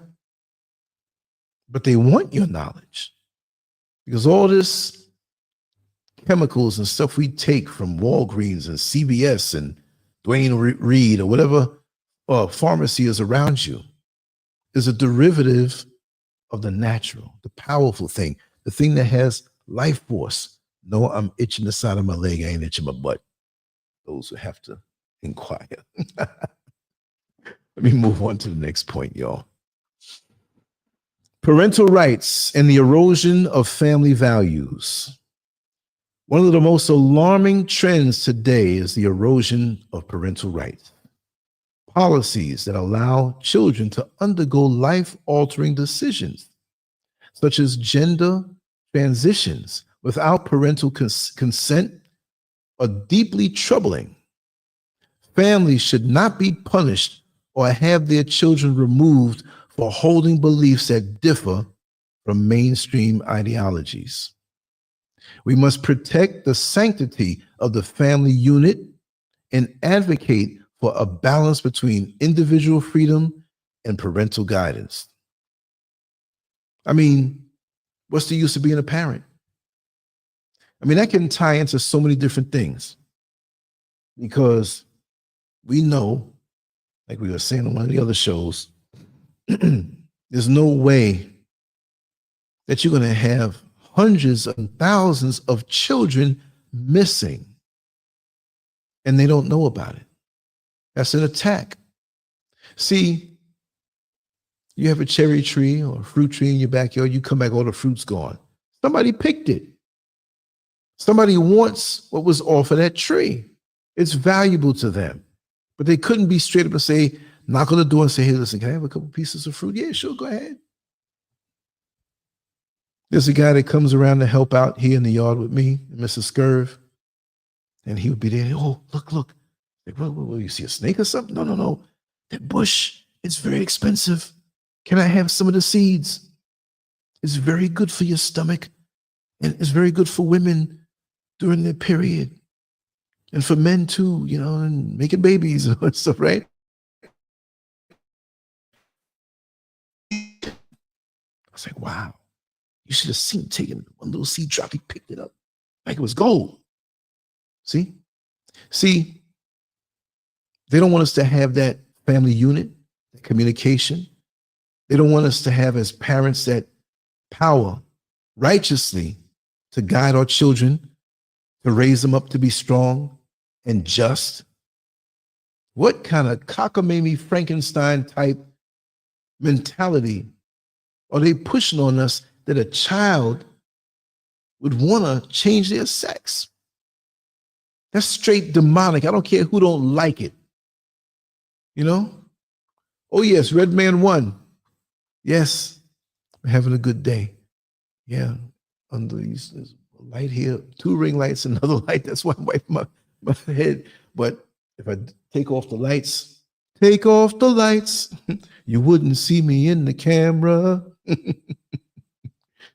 Wow. That's right. Sister Gifty said, wow. But no, that's the truth. Okay, let me throw the other one in just in case. I'll make it a double. I learned this the same day. I've said this before. And sometimes we've done so many shows that it's like, I never heard that. So I'll say it for the ones who never heard it. That, say, for example, you're eating a watermelon. And when you eat that watermelon, I have someone else out here I know loves watermelon. I had to say that. Matter of fact, I'm going to get a watermelon tomorrow and send you pictures. But when you eat that watermelon and you spit the seeds out, you know, which I'm learning is better just to crunch a little bit, just swallow on down the seed. You spit the seeds out in a natural setting like out here where it's just always warm, always rain. Even the dry season comes around 2 months or so. But when it's raining, you spit the seed out. You eat, you want to, you spit it out. You spit it up. Number of watermelon seeds all over the place. They're not planted, but some of them will grow. You spend a hundred of them, and you're way in the yard where you don't go, and it's moist. You're gonna walk out there, you're gonna find some watermelons waiting for you. But guess what? Because your saliva touched the seed, those watermelons that are growing, it's still nutritious and good for everybody. But when you consume the watermelon that was grown from the seed that you spit out that touched your saliva, right? It's customized for your system. It'll be more powerful in a healing way for your system.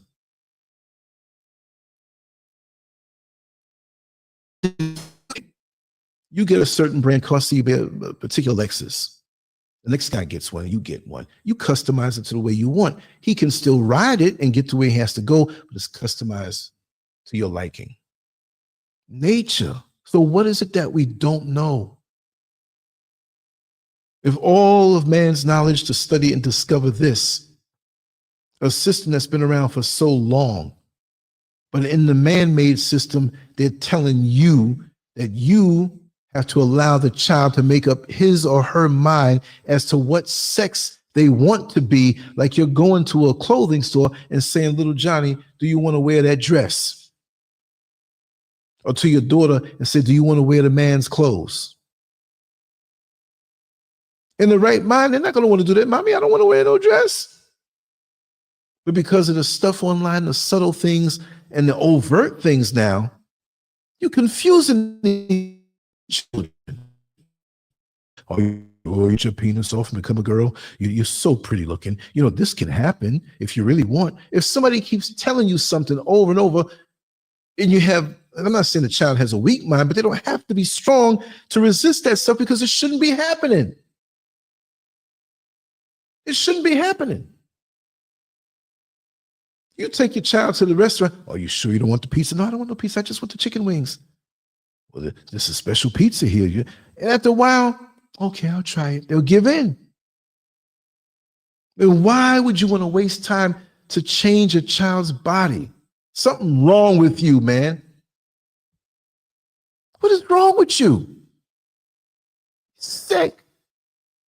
A little child. Dwayne Wade, you sick. President Obama, we applaud you for encouraging your son to be a little girl and cut your dick off. That's what it is. What about learning? What about learning how to invest your money, learning how business works, learning how to be a man when you get older? These entities are envious of your legacy that you will make. They're envious of your connection to the Creator and nature because they're not of nature. The sun don't like them. The sun burns them. Everything in nature loves the sun. Morning glories, little flowers. The sun goes and just gets limp. Just falls down. The sun comes up.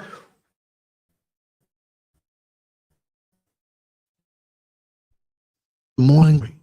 It might be rooted in the ground, but it's like, hey, what's up? Where's the sun? Living, breathing energies. And with all the energy flowing that we can't see, we can feel it because we're connected. And something is jealous of your connectedness to nature because it's not part of nature. And they're envious of you for all you have, from sea to shining sea, over the horizon, with the sun, in nature, amongst the animals. Really and truly, I feel when you're completely right with yourself and when we're all completely right as a society, starting with us, because we're the most powerful on a spiritual level. And this is why they want us walking around here more decadent, so they go, because we done lost our mind. And they get off on that. They get off on us running behind them for their wicked and twisted practices. Again, I say we all have fetishes in certain particular things that we like on a sexual level, but them people there, they off the chain. There was a dude, white dude, man, told me he was into eating doo-doo. This dude was, I'm telling you the truth, I'm not lying. Listen, they used to call him, oh, what was his name? Was Joe. But you know these white guys, whenever that's the first thing that pops out their head. His name could be Bartholomew. What's your name, buddy? Joe. Ain't Joe. What you talking about?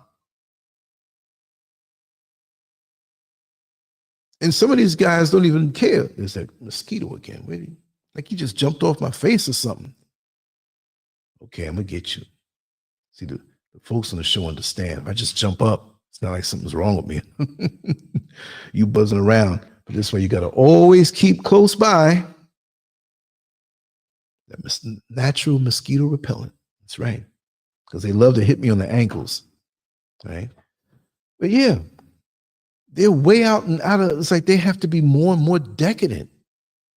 Anything that happens between a man and a woman is a beautiful thing when you're consenting adults and, you know, whatever y'all do.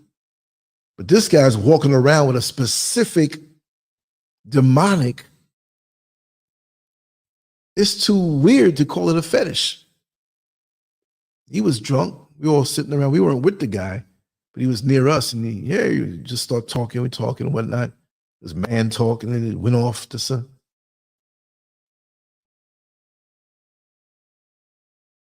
You know what I mean?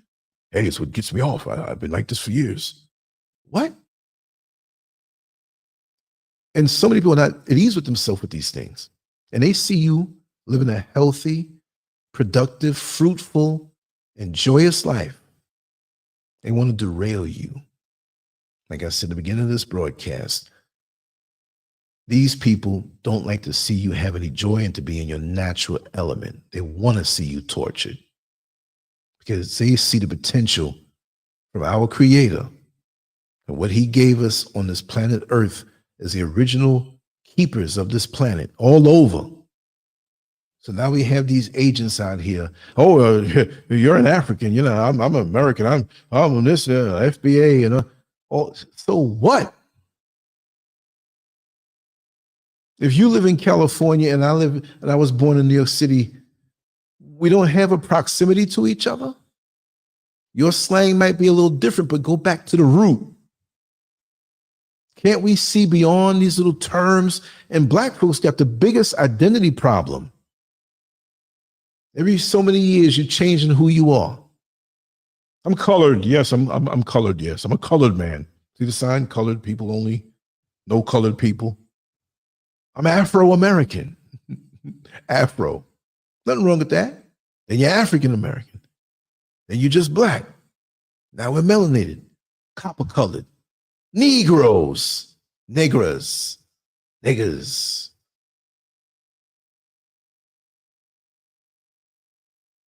And like it was discussed earlier, why can't we come up with something on our own and stick to that? Our identity, the goalposts are being moved on a regular basis. Okay, it's this now and it's that now, and our culture has been hijacked and robbed. So we don't even have that no more, watered down and inserted and invaded by other people, popping our fingers at songs that were prayed over to reduce us. I mean, we all get busy behind closed doors, but we don't want, all women are just straight up playthings. Not all. Hats off to the ones that are of that pedigree of decency. But our young children, our young girls, it's a shame. And they think they're empowered by reducing themselves to a whore.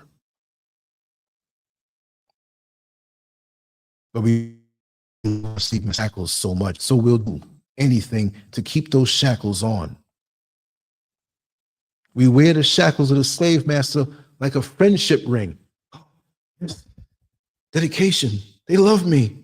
Here's a shackle from Master Johnson's plantation. Well, I'm at Master Robinson's plantation, and my shackle not as big, but we get to eat a whole lot more.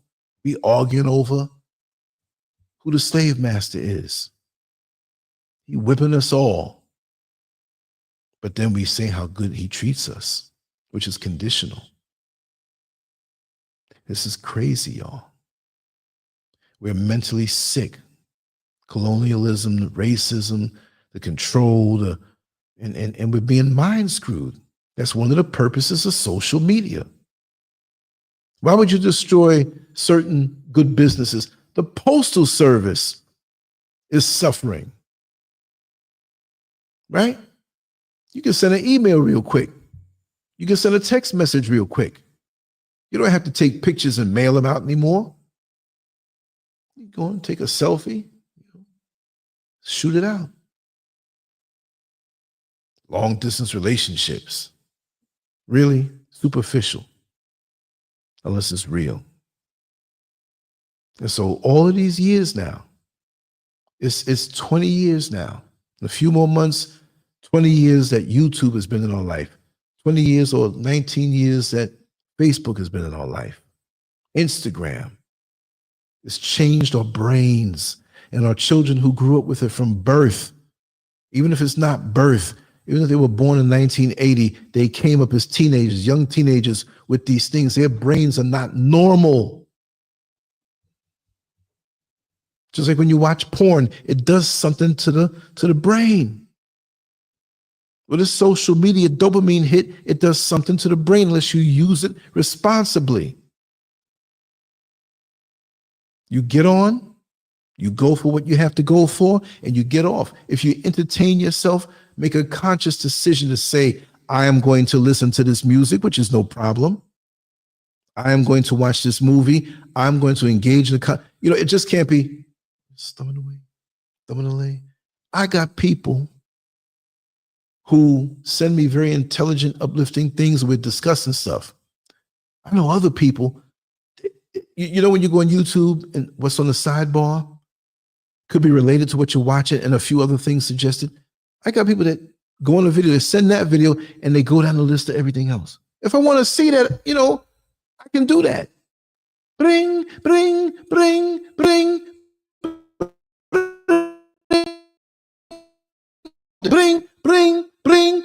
You can tell when they wake up, bring. I'm not talking about my dear brothers and sisters who we are tight like that and we can send, but I'm talking about some stuff that ain't even got nothing to do with me.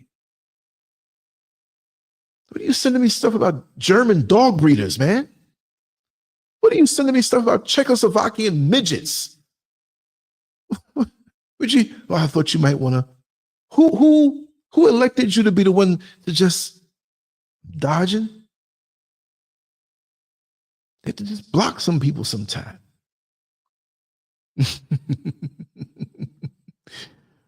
Let me see what's been said here. Let me see. Many Hollywood stars. Yeah, what's up with that?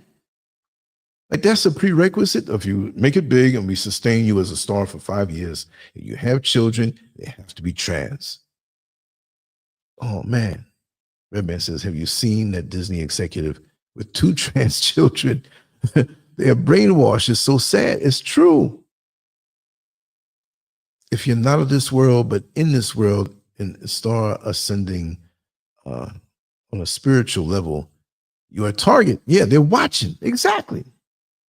There's things that happen with me that I just don't blame on. I'm not just going to blame. Sometimes I may trip and fall, or sometimes I may drop something, but there's some days it's like, this just can't be happening. You know what I mean? Gifty said, I'll never get over that visual. Oh, you mean about the guy who, oh yeah. Yeah, and I've seen things like that. So I won't even talk about them things. Seen it. Like I said, my eyeballs, I've seen it all.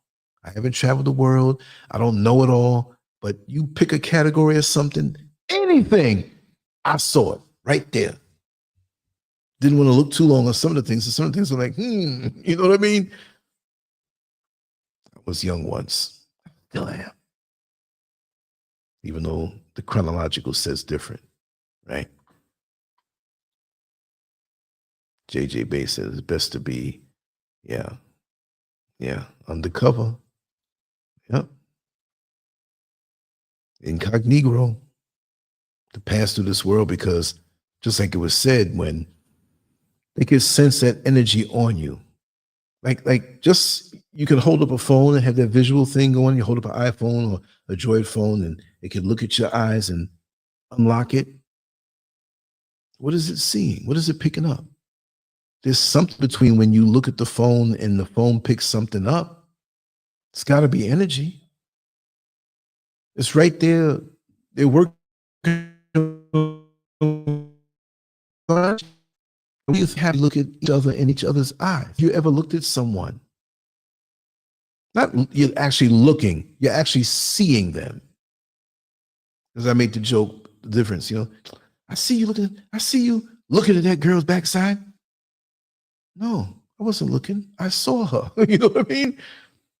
Old girlfriend told me that. I said, don't put that on me. If I was looking and I wouldn't disrespect you that way, I would tell you, well, I did look a little bit. But I see everything. I ain't looking for certain things. Looking is aggressive. Seeing is when you're in your lane and something just passes you. Oh, I saw that. Different, big difference. Big difference. But have you ever looked at someone and maybe in passing you're asking for directions? You say a few things. So, excuse me, do you know? And you look at their eyes. The eyes are dead. Not their eyes, but the eyes have nothing coming back at you. Their life force is dead. And like I began to say earlier, and I've said this many times before, let's just say the more powerful your life. See, we have our body, right? If your life force is strong, it's beyond the body. The stronger the life force, the further out it is. You can have life force that's 25 feet away from your body that when you walk near somebody, they just turn. They don't even see you coming. It's a crowd, but they just look at you for some reason. And you're not dressed weird. You're not acting weird. You just minding your business, but they fixate on you because they can, your energy has enveloped them. It's like a tide. When a tide, pulls you on out. It's a pulling because you're powerful. And you have some people whose life force is within their body because it's so small. It could be like there's something so tiny, something so small inside. You don't even notice them. They can look you in the eye, ask you what time it is, have a short conversation with you, and you see them again. And somebody says, I saw you talk. I don't know that person. I never saw them a day in my life because they're nondescript. Right? There's nothing about them. There's no force. There's no power. Some can have it so strong that it can be intimidating without trying to be. But it's powerful. And these entities want to F with you. They want to mess with you. They want to take some of that away. They want to see you go through something traumatic so the power of your life force gets a little reduced to the point where it doesn't go beyond the body. It's just enough to move you around and about. You don't have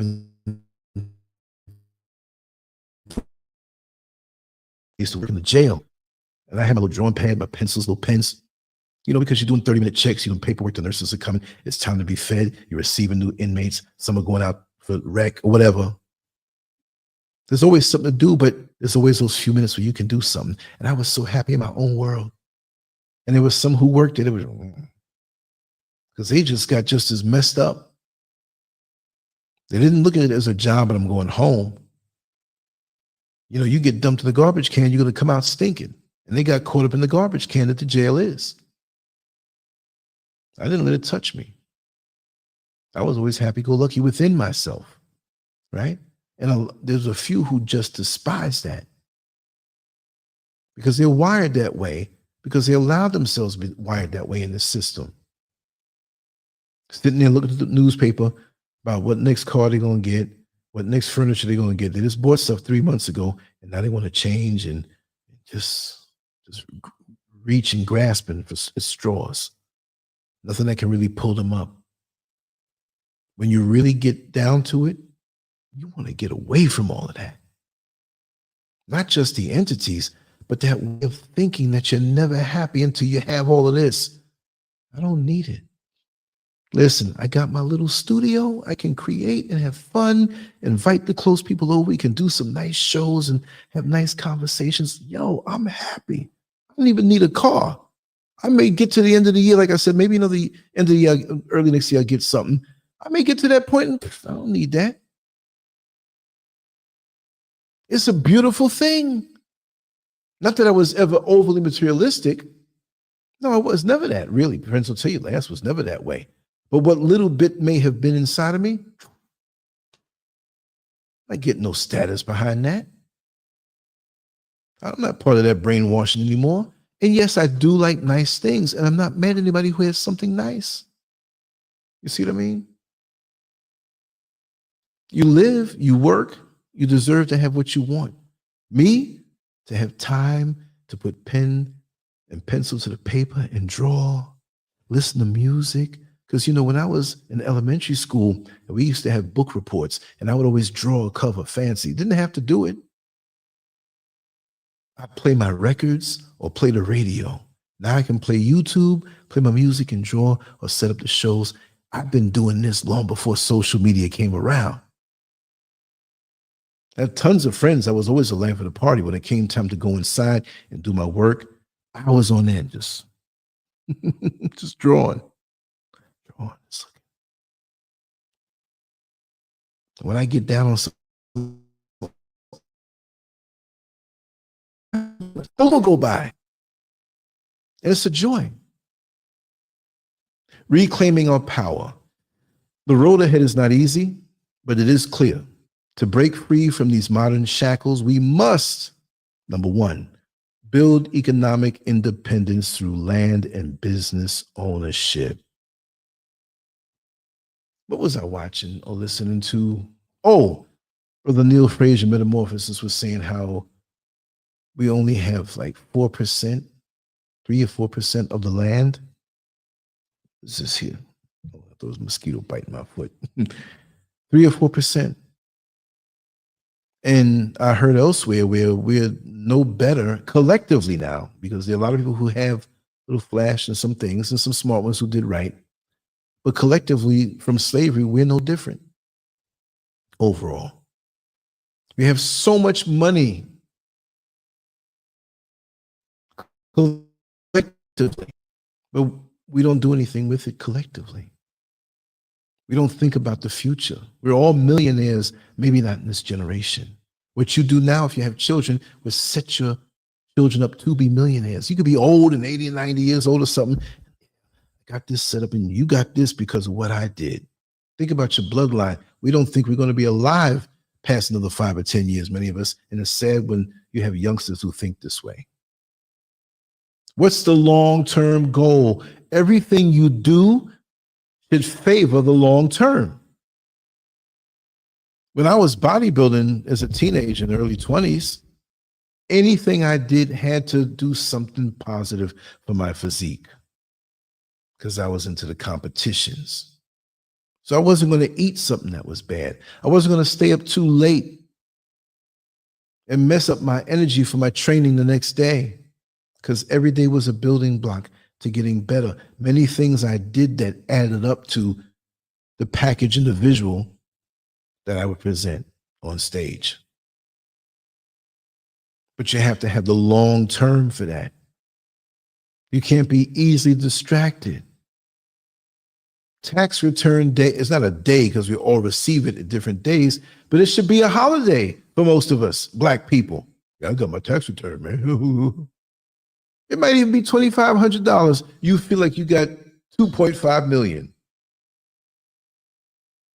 And the Koreans and the Indians and everybody else who don't look like us, they're waiting down that street where all the shops are.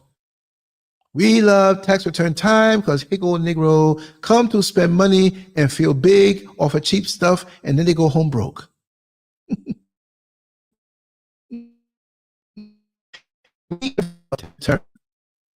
Just like reparation, if they ever give reparation, but if they get reparation, is next week, the dollar gonna crash for sure. They don't want Negroes with money. So when we get reparation money from them, we have to invest it quick before the dollar drops. For real. That's right. Jack Griffin in the house. Jack Griffin in the house. Some people are never satisfied. You're so right, Jack. Gotta say it. Me and Jack go back to the 70s. So I can't tell no lie here without him calling me out. You know what I mean? Lance, you never owned a Rolls Royce. Why would you say something like that? And Jack Griffin knows a lot of my secrets. I won't tell your secrets. Do, do, do, do, do, do. She sung that song, saying, she found out something about me? No, I'm just joking. But you're right. Some people go through their life chasing something. I'm happy. I'm not aching like sitting up in the bed. Oh, he bought a brand new car. I got to do it. I get satisfaction from sketching, writing, setting up the graphics, coming up with, I just got to create every single day. That's my crack. That's my heroin. Except that it's good because it keeps my mind sharp. Right? I'm going to make a little noise. It's going to make somebody laugh. Can't believe I did that. Anyway, there's some of us who are stagnant and will sit in one spot and content in being stagnant. It doesn't mean you have to get up every day and I'm going to run a marathon today and I'm going to do. No, but challenge yourself just a little bit to come out of the comfort zone, just a little bit. Just a little bit. There you'll find your growth. There you'll find that you learn things. I love learning. Believe it or not, I'm really a closeted nerd. Way back when I was 11, 12, 13, I'm still a nerd, but I had got a few little muscles from lifting weights, and people didn't see me as a nerd anymore. And you know, you go through the crack era, never smoke crack now, but all that's going on, you learn to be a little tough in your demeanor. And you have to really be tough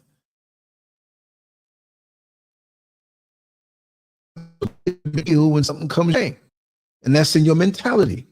But at the core, I want to read, I want to discuss things, I want to learn things. I ain't got no time for just trying to be somebody I'm not. No. This life journey, this part of it, is so fast. You think about the passage of time, it goes so quick. It's just like NASCAR or whatever they call it. I don't know about the races, but you know, Daytona Beach, and they have that race every year. And they go into the pit stop. Zip, zip. Quick.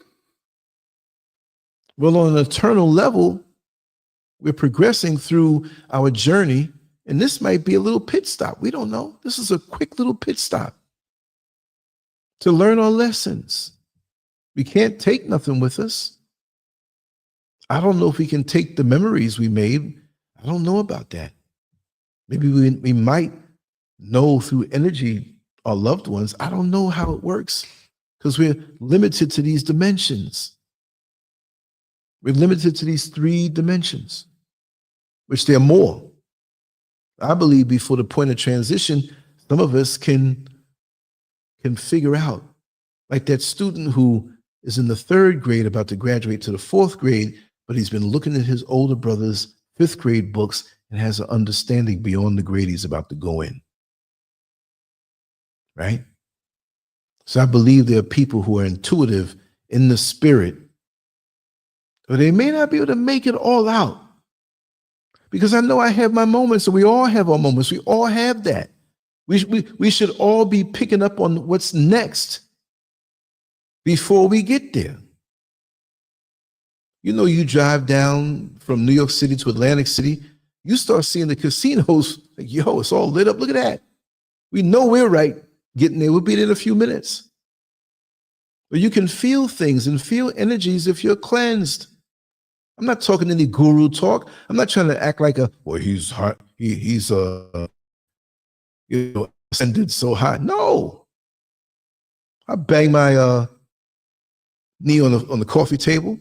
Do you think I say nice words when it hurts?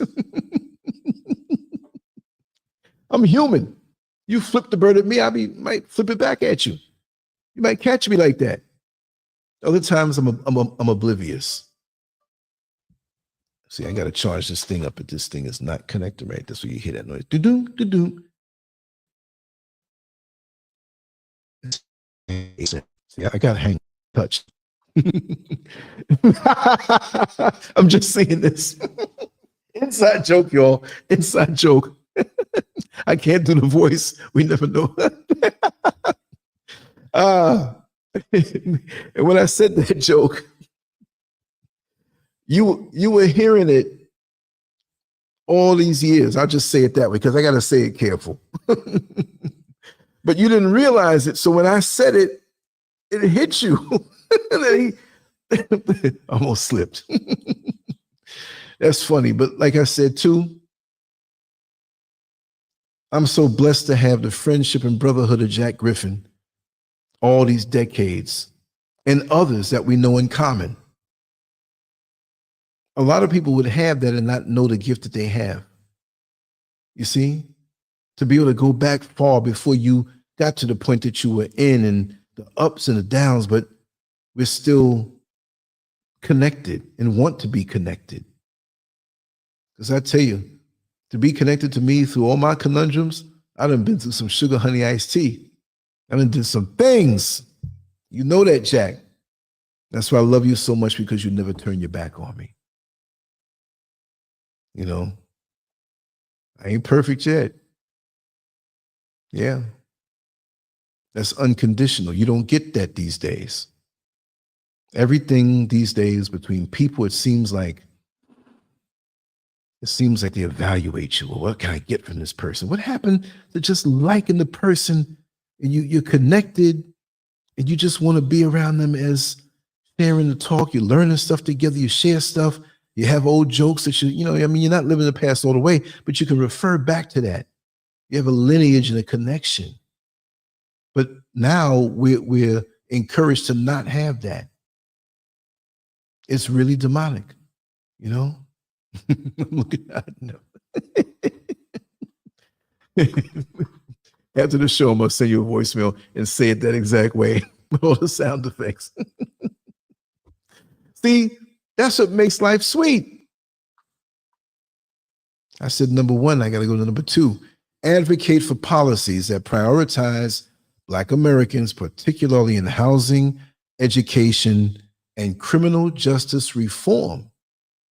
There's a whole lot of us getting in trouble foolishly over some stupidness and not keeping ourselves focused. Hey, man, I had to put a bullet in the man. He was looking at my girl. Ah. I didn't say the word. I said, ah. And you going to jail for that, right?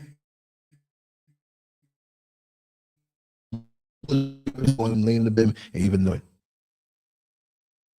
But housing, education, these things, it used to be where we prioritize these things. Put some importance on it.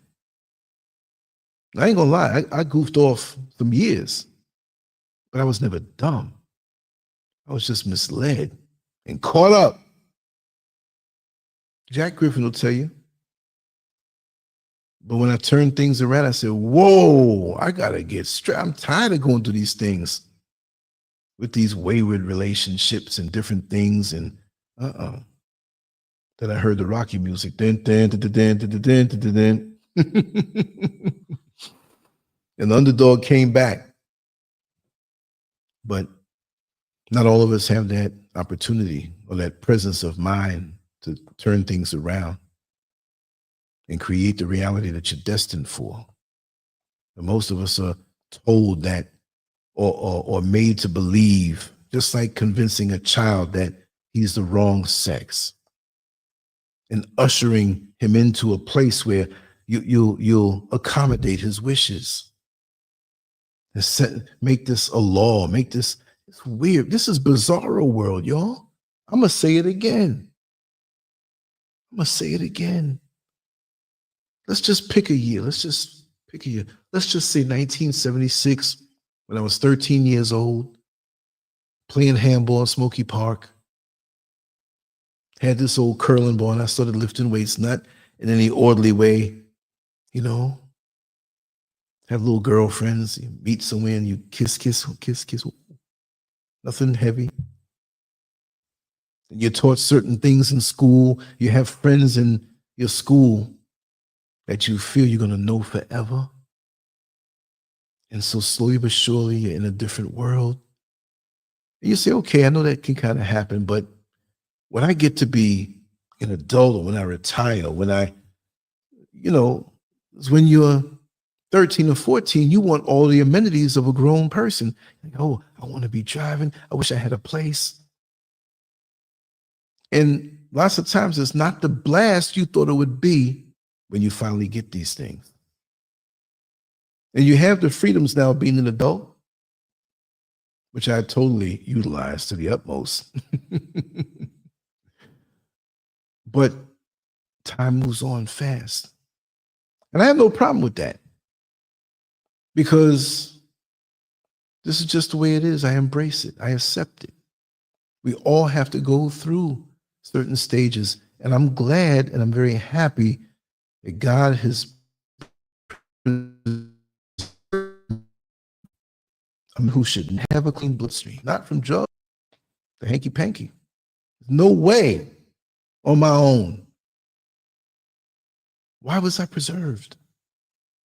I'm glad I am. I'm not questioning, say, well, you hear the big voice go, well, do you want me to change things? You know what I mean? You dodged a lot of bullets and I helped you.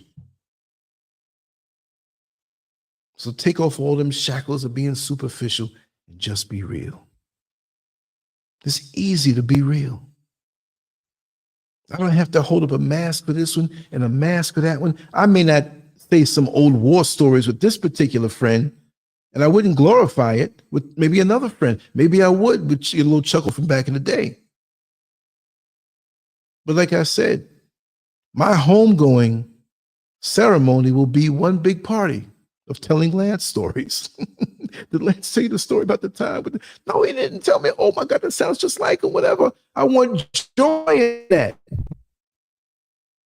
I don't want folks saying, yeah, he was a cheap little bastard. Yeah, so, yeah. Now, some will not like me, because there's some now that I do not want to like me. I don't know them, and I don't want to know them. Because them energies are just not, they're there to tear you down. So I'm good. My plate is full. I'm happy. I can call Jack Griffin. I can call some other ones.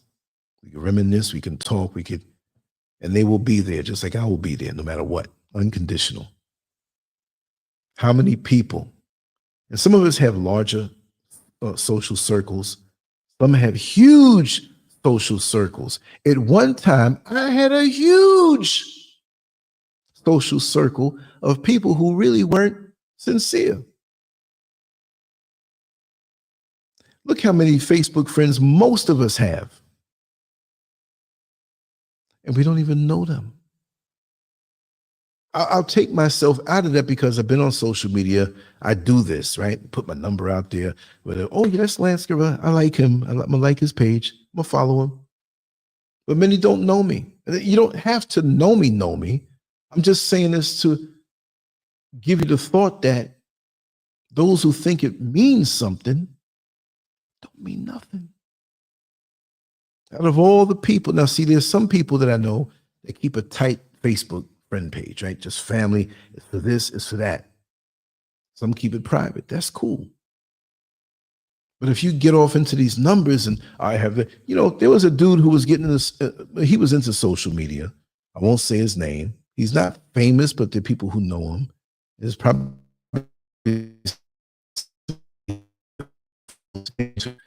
he was Peter. I wasn't competing with him. I knew him. I saw him from his videos. This is a long time ago in Orlando. And it seemed as though we were neck and neck with that Facebook follow page, a like page that you like. And I think I got like 5,600, whatever. Past a certain point, because I've had, like on Black Planet, 352,000 followers. Only Lil Wayne and Barack Obama had more than me. And they called me like, yo, who are you having all these numbers? It doesn't get, I've killed Facebook pages, brought them back up again, killed them again. Just had to block certain people, get rid of just whole new energy. So you get into this stuff in your head. Do these people really like you? Do you know how many people watch if you make videos or you have a Facebook page that you don't even know? You don't know them, never seen them, never talked to them, have no connection, and they sitting here on their phone and computer looking at your life, hating on you. You taking an innocent picture in front of your garage, the door's open, and they see that Mercedes-Benz in your garage, and they're hating you for that. Mercedes-Benz, I ain't gonna take the bus. Social media is creating so many different mental conditions or dormant mental conditions that wouldn't have manifested unless they touched social media to activate it. Like you do the electric dance, you know what I mean? And it wouldn't have been a problem because they didn't have the ability to bombard themselves with, and they're lonely, some of these people. I mean, yeah, we all peak on things sometimes. Let me see this. Really? It's okay. It's human nature. But to actually stalk, because I've been stalked. I got a lot of stalker stories. I've had altercations on shows sometimes that I just ignore. People who swear. One lady, if you ever come back to the United States again, I got a bullet for you. And you look at their stuff and it's like a weirdo stuff. You ever see somebody update their Facebook page like every other day with the same page? So-and-so has updated their Facebook page. And you scroll, it's the same. Something wrong with this person. You better watch for those things. Unbelievable. Resist overregulation and external control, focusing instead on community-driven solutions. From a thing, look to your neighbors. I don't mean just they have to be next door, but just your community. We have no sense of community. All of that has been transferred on the social media if you really think about it. Not some of us now who hold on to family and have relationships with grandchildren, children, community, and extended community. You don't have to be in the same state to be part of another community. You could be into like collecting and refurbishing old muscle cars. And you're talking to somebody from Wisconsin and you're part of that community, right? But we got away from that. Social media took that away from us. So it took away our arms. It took away our power. It's like being in a room and nobody talking and everybody's sitting around looking at each other. We may type something or say something, but it's a strange place to be. Our brains and our thoughts and our creativity and our life force has been arrested. Locked up. Locked up. They won't let me out. They won't let me out. We love our slave master's shackles. And the thought of leaving his demonic grip terrifies us. Oh, what are we going to do without Massa? It doesn't mean it's wrong to be in the system and retire. And it doesn't, I'm not saying you got to go now and leave civilization and go up in the bush and you naked and now it's going to rain and you're going to get wet. You don't know what you're going to eat. Mosquitoes are biting you up. I'm not saying that. Where I am, there's a lot of mosquitoes and I keep them out of this house. There's certain precautions I have to take. Keep my repellent, keep my long whatever on, whatever. And I learned a lot about that. I had malaria, I almost died. Almost died. And I knew it. And the weird part about it, when I got to that point, it felt good. I felt so peaceful. I was on my way out of here. I was on my way out of here. Yeah. And that time will come, but I'm just saying it wasn't supposed to be. The doctor said, he said, man, he says, you take good care of yourself, but this has nothing to do with it. I can't tell you. I see you as a professional, but I don't know what your beliefs are, but you're here for a reason because you were really on your way out of here. Your kidneys, your liver, those things are working between 25 and 35%, 30%. I'll say the word that sounds harsh. I was pissing syrup, thick syrup. My kidneys weren't working. Urinating would almost look like it was bloody almost. It was straining. Had no control over my bodily functions. I'll just say that part. I woke up in the middle of the night. Mrs. SCURV said, oh, I told her, I said, sweetheart, you're always telling me not to eat in the bed. Why did you eat in the bed, especially cake? She's like, you still got that fever? I said, what are you saying that for? I said, chocolate cake in the bed. Honey, that's not chocolate cake. You need to go to the bathroom. I had no control. I couldn't even walk to the bathroom. I didn't have a weak sense of balance. I had no balance. And I felt it coming on. And as I got weaker and weaker and weaker, I'd sit up and fall. I couldn't, that's like trying to take this knife. Let's see, let it go. It's going to fall. So I had to crawl to the bathroom, literally get on hands and knees, climb up, just sit there for 3 hours because I'm too weak to go crawl. Let me just wait here. Dehydrated, 240 pounds to 214 pounds in less than a week, more like 5 days. 26 pounds in 5 days, y'all. So coming back, I'm not going to hold back on anything I want to say. Folks ain't going to censor me. I have the right to speak. There's enough YouTube channels out here that if a person doesn't like it, I'm not here to be confrontational, but I'm not going to bend for anybody. I'm going to be respectful, but I got to speak my truth. I have pictures and everything. I felt so bad for those 5 days that I didn't do a show. I came back on the 6th day and I was still weak. 26 pounds in 5 days. I don't even know if I can do that. Like, I could. I know little bodybuilding tricks and stuff, but I was skin and bones at 214 pounds. I came back, showed my face. This dude said, oh, Lance, I don't know what you were doing. You should be a model. Look how your face is chiseled. All of this and all of this was gone. I was like, choop, choop. I was like, man, I got to get malaria to get back looking youthful again. The first show I did back, I was doing like I'm doing. I put the band up. Sugar PB, I just saw you. Yes. Welcome. Beautiful profile picture. Kelly Land. Welcome. Yes, and Diane says some people are showing much of their personal business on these social media platforms. And then they get mad when people know stuff about them. Then they get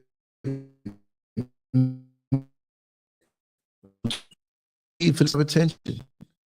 See, Jack Griffin will tell you, I never hold nothing back, even before social media.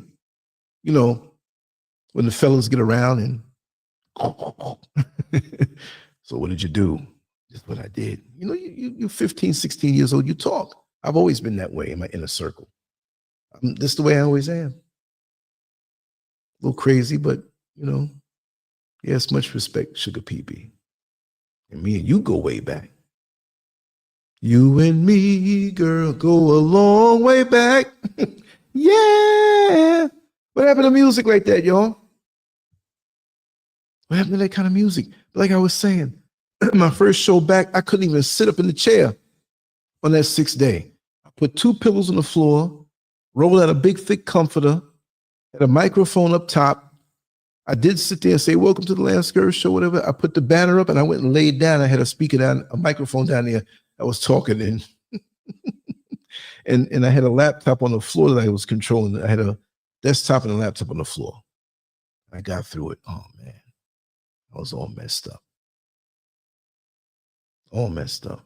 Too weak to do anything. So that's why I know now, whatever it is that you have inside you to do, that you feel is righteous, that you feel will add on to the collective for humanity, but we as Black people need it more than anybody else. It doesn't mean everybody's down and out, but so many of us are clueless, have no clue what must be done. You have other races of people that are using righteous principles to keep themselves built up. Like it was explained to me today and pointed out. I mean, when you really think about these things, you know these things, but it takes somebody to point these things out sometime. You see other cultures and other races, and they have their church meetings. You think they're just talking about the Lord? They're talking about community and business and supporting businesses. You have those they call Jews. Okay, I ain't saying nothing bad this time, right? But when they have a wedding, people who come donate large sums of money to the business or for that couple so they can start off and do their thing so they can come back and feed the community. Community. The word unity is in that word. And again, like I say, why can't we start out small? We got a brother named Dr. Umar Johnson. Come on. Millions of dollars over the years. Millions on the Breakfast Club and all over. Hit the Cash App, hit the Cash App, hit the Cash App. And you mean to tell me that after all of that, no school? Little things I know and heard, but there's things I know, things I see in my spirit. But you have Ibrahim Traoré, if I'm saying his name right, the president of Burkina Faso.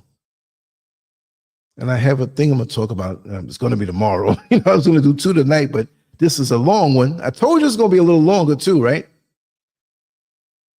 But they're just now setting up. Oh, it's a done deal. There's a whole fleet of them, electric cars. Ghana has its own car company where they manufacture, build everything here. The same thing with Burkina Faso.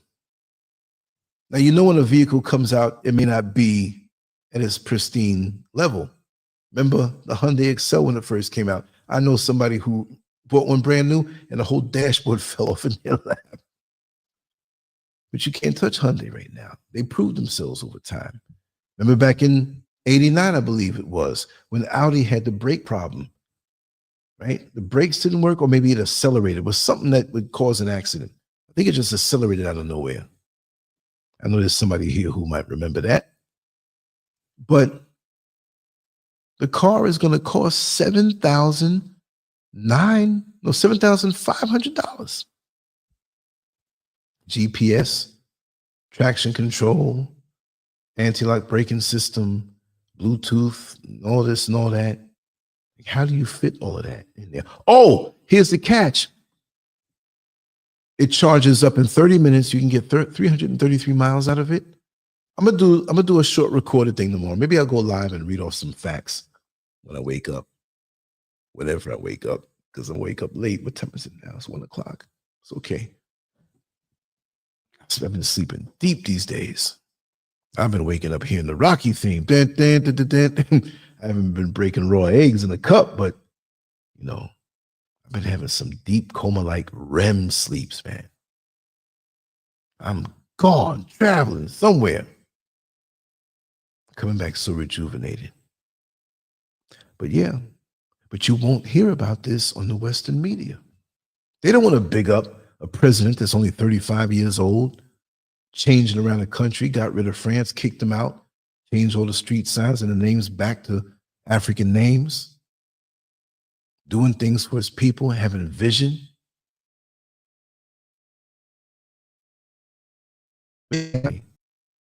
That can't even build a school. I'm not even saying build a school.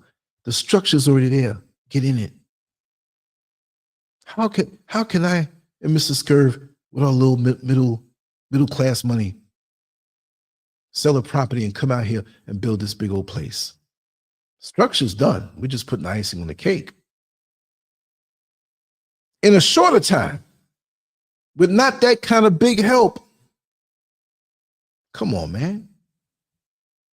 And why can't you connect with a president like Abraham Traore, who's doing mighty great things and has a whole nation behind him? Basically, you would say damn near unlimited money. But you can't approach nobody like that. You're busy kissing up on the girls. And I saw a video of this girl with her breasts hanging out, and he's all on African queen. Yeah, of course, you up in her backside, hugging her up. A lot of these people, I don't know who's who, but a lot of these people, they're agents to me. They're just there to distract. They're there to, they say good things. Like him, he says some great things. Damn, that's true what he said. But on the flip side, what are you really doing? Are you really about it? The ones who are really about it just sit down and they shut up and move in silence and get done what they have to get done. But Black people love these hucksters. You see, boxing's Don King, he's a colorful character, but he's very despicable to some people. But he has this carnival-like Hollywood slick talking, and it's almost like the snake charmer. And we're sitting here just hypnotized. You're saying these words. The words might be true, but you ain't living it. We don't care. We're always like a slick talking whatever to believe in. And they let us down time and time again, like so many of these pastors out here. There's got to be some good ones, and there are some good ones who are sincere and are committed. I know many of them that way. I do come down to the Black church a lot because they need a spotlight on them. I knew a pastor. I can say his name. I'm not going to say it. I believe he's still with us. When I was over my old girlfriend's house over there on 165th Street, and I was 17, 18 years old, 3 in the morning, to come inside and go and slip upstairs to lay down with the sister and get out of there before the sunlight came, because he had a service to do on Sunday morning. And I was downstairs. I wasn't no better, right? But I was single and I was young. That front porch was lit up. It was an enclosed porch. You had to open up a door and like, okay, whatever. And homeboy, that bed was chicka, God dog. And turn around and chastise you from the pulpit. I'm like, wait a second. I never went to a services like that. I went to one. I was like, it was like Dr. Jekyll and Mr. Hyde. Wife and kids and everything. But then that side, and like I said, I was young. So maybe he thought it was a kindred spirit thing. He came down to the gym that temporarily I used to run in the neighborhood. It wasn't my gym. But my friend Junior, God rest his soul, he opened it up and said, well, a couple hours while I'm at work, could you just, I said, no problem. He hooked me up some little things, whatever. It was no big thing. And this guy's church was in the next block. I don't know why I'm telling you all of this, but I'm gonna always lace my shows with stories because I got so much to talk about, right? So he came down and his voice, I forgot the guy's name who sung that song back in the early 80s. She's got papers on me. And the woman would come on, well. But he had that kind of voice that sounded funny like that. So one day he came, he was at the sidewalk and the window was open for the gym. And there was nobody in there. And he went, "Hey, Brother Lance, let me talk to you, man. You know a lot about bodybuilding. I see you really looking good, brother. And over here by the church, it's a converted supermarket. So we got a huge basement. And I would love it if you would come there. And we have a lot of lovely young ladies who would love to get in shape." I said, okay, I know what he's getting at. He wanted me to run a gym, do the one there, but in the evening, come there and invite with specials. Like, we're running a special free for all the ladies to come. So one of the fringe benefits for me that he insinuated was that I'm going to have all this access to these grown women, and he would have the cream of the crop. And sometime you might be down there, you don't want to go home. Like, yo, what are you talking about? 130th Street is only 4 blocks away from 134th. You may not go home.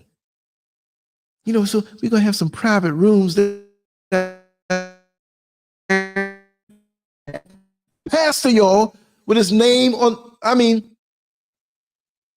he wanted me to lure women in there, train them, pick my cream of the crop, and he would get his. That's all he was thinking about. All the gold, and the gold teeth, and the jerry curl. Come on, he was a jackleg, big time. And the funny thing is, that young lady that he was seeing, my old girlfriend's older sister, he had 3 others. And they were all sitting up in the church. Oh, God, pastor preaching it tonight. And he was laying it the night before. And they would all hang out with each other. I'll never forget their names. I'm not going to say it. And they would have light arguments on what the pastor was doing for each one of them. Well, pastor paid my rent this month. Well, pastor taking me on a cruise. Well, pastor taking me on a shopping spree tomorrow night. My girlfriend's sister never got that treatment.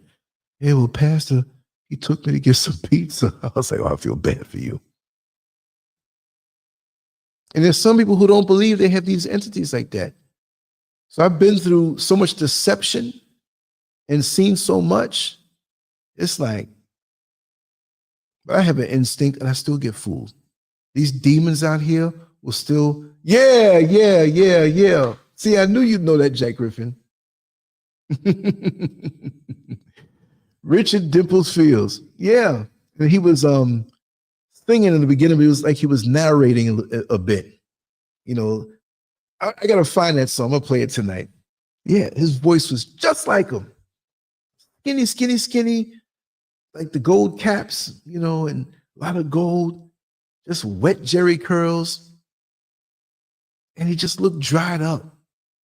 Like he was running after so many women. He was just like, he never got no sleep. He looking over his shoulder. He got to pay out money for this and pay out money for that one.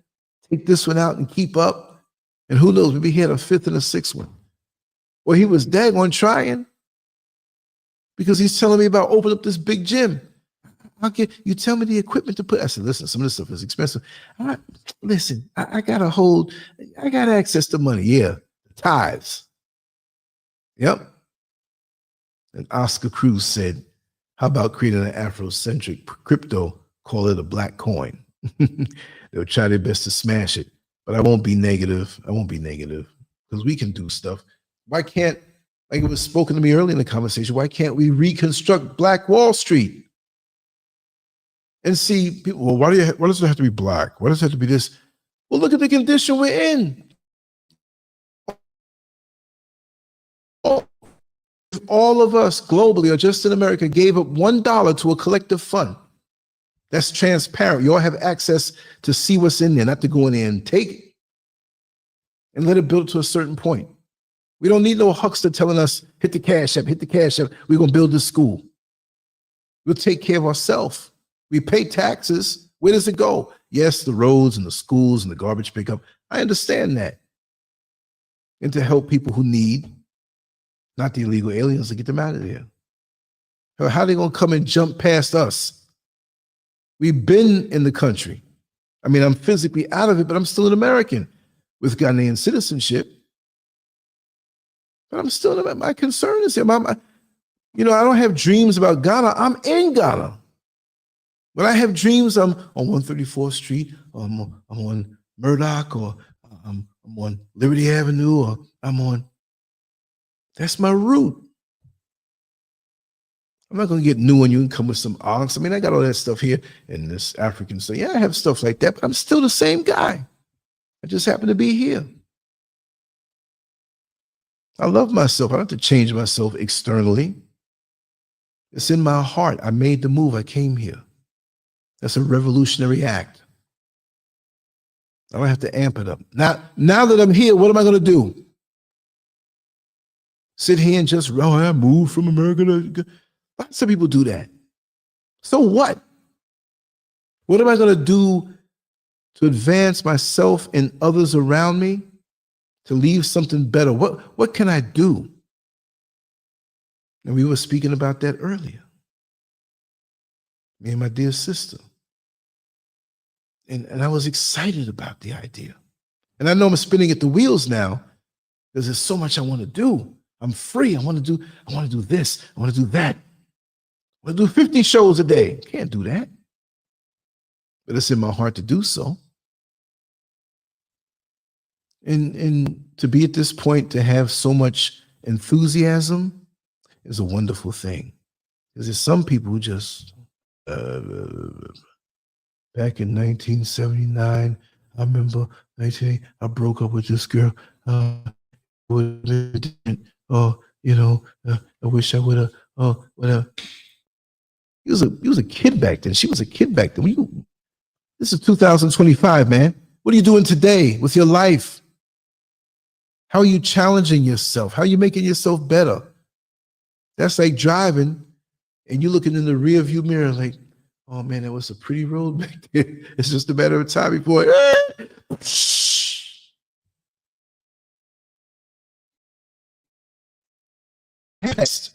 we'll talk about it. I have the present. I don't even have the future. But if I do right in the present, I'll be right in the future. If I do right by myself right here, right now, I'll always have a good future. And there'll be unexpected things that are thrown my way. That's the obstacle course of life that helps you to grow. Sometimes it can be very painful. We lose loved ones.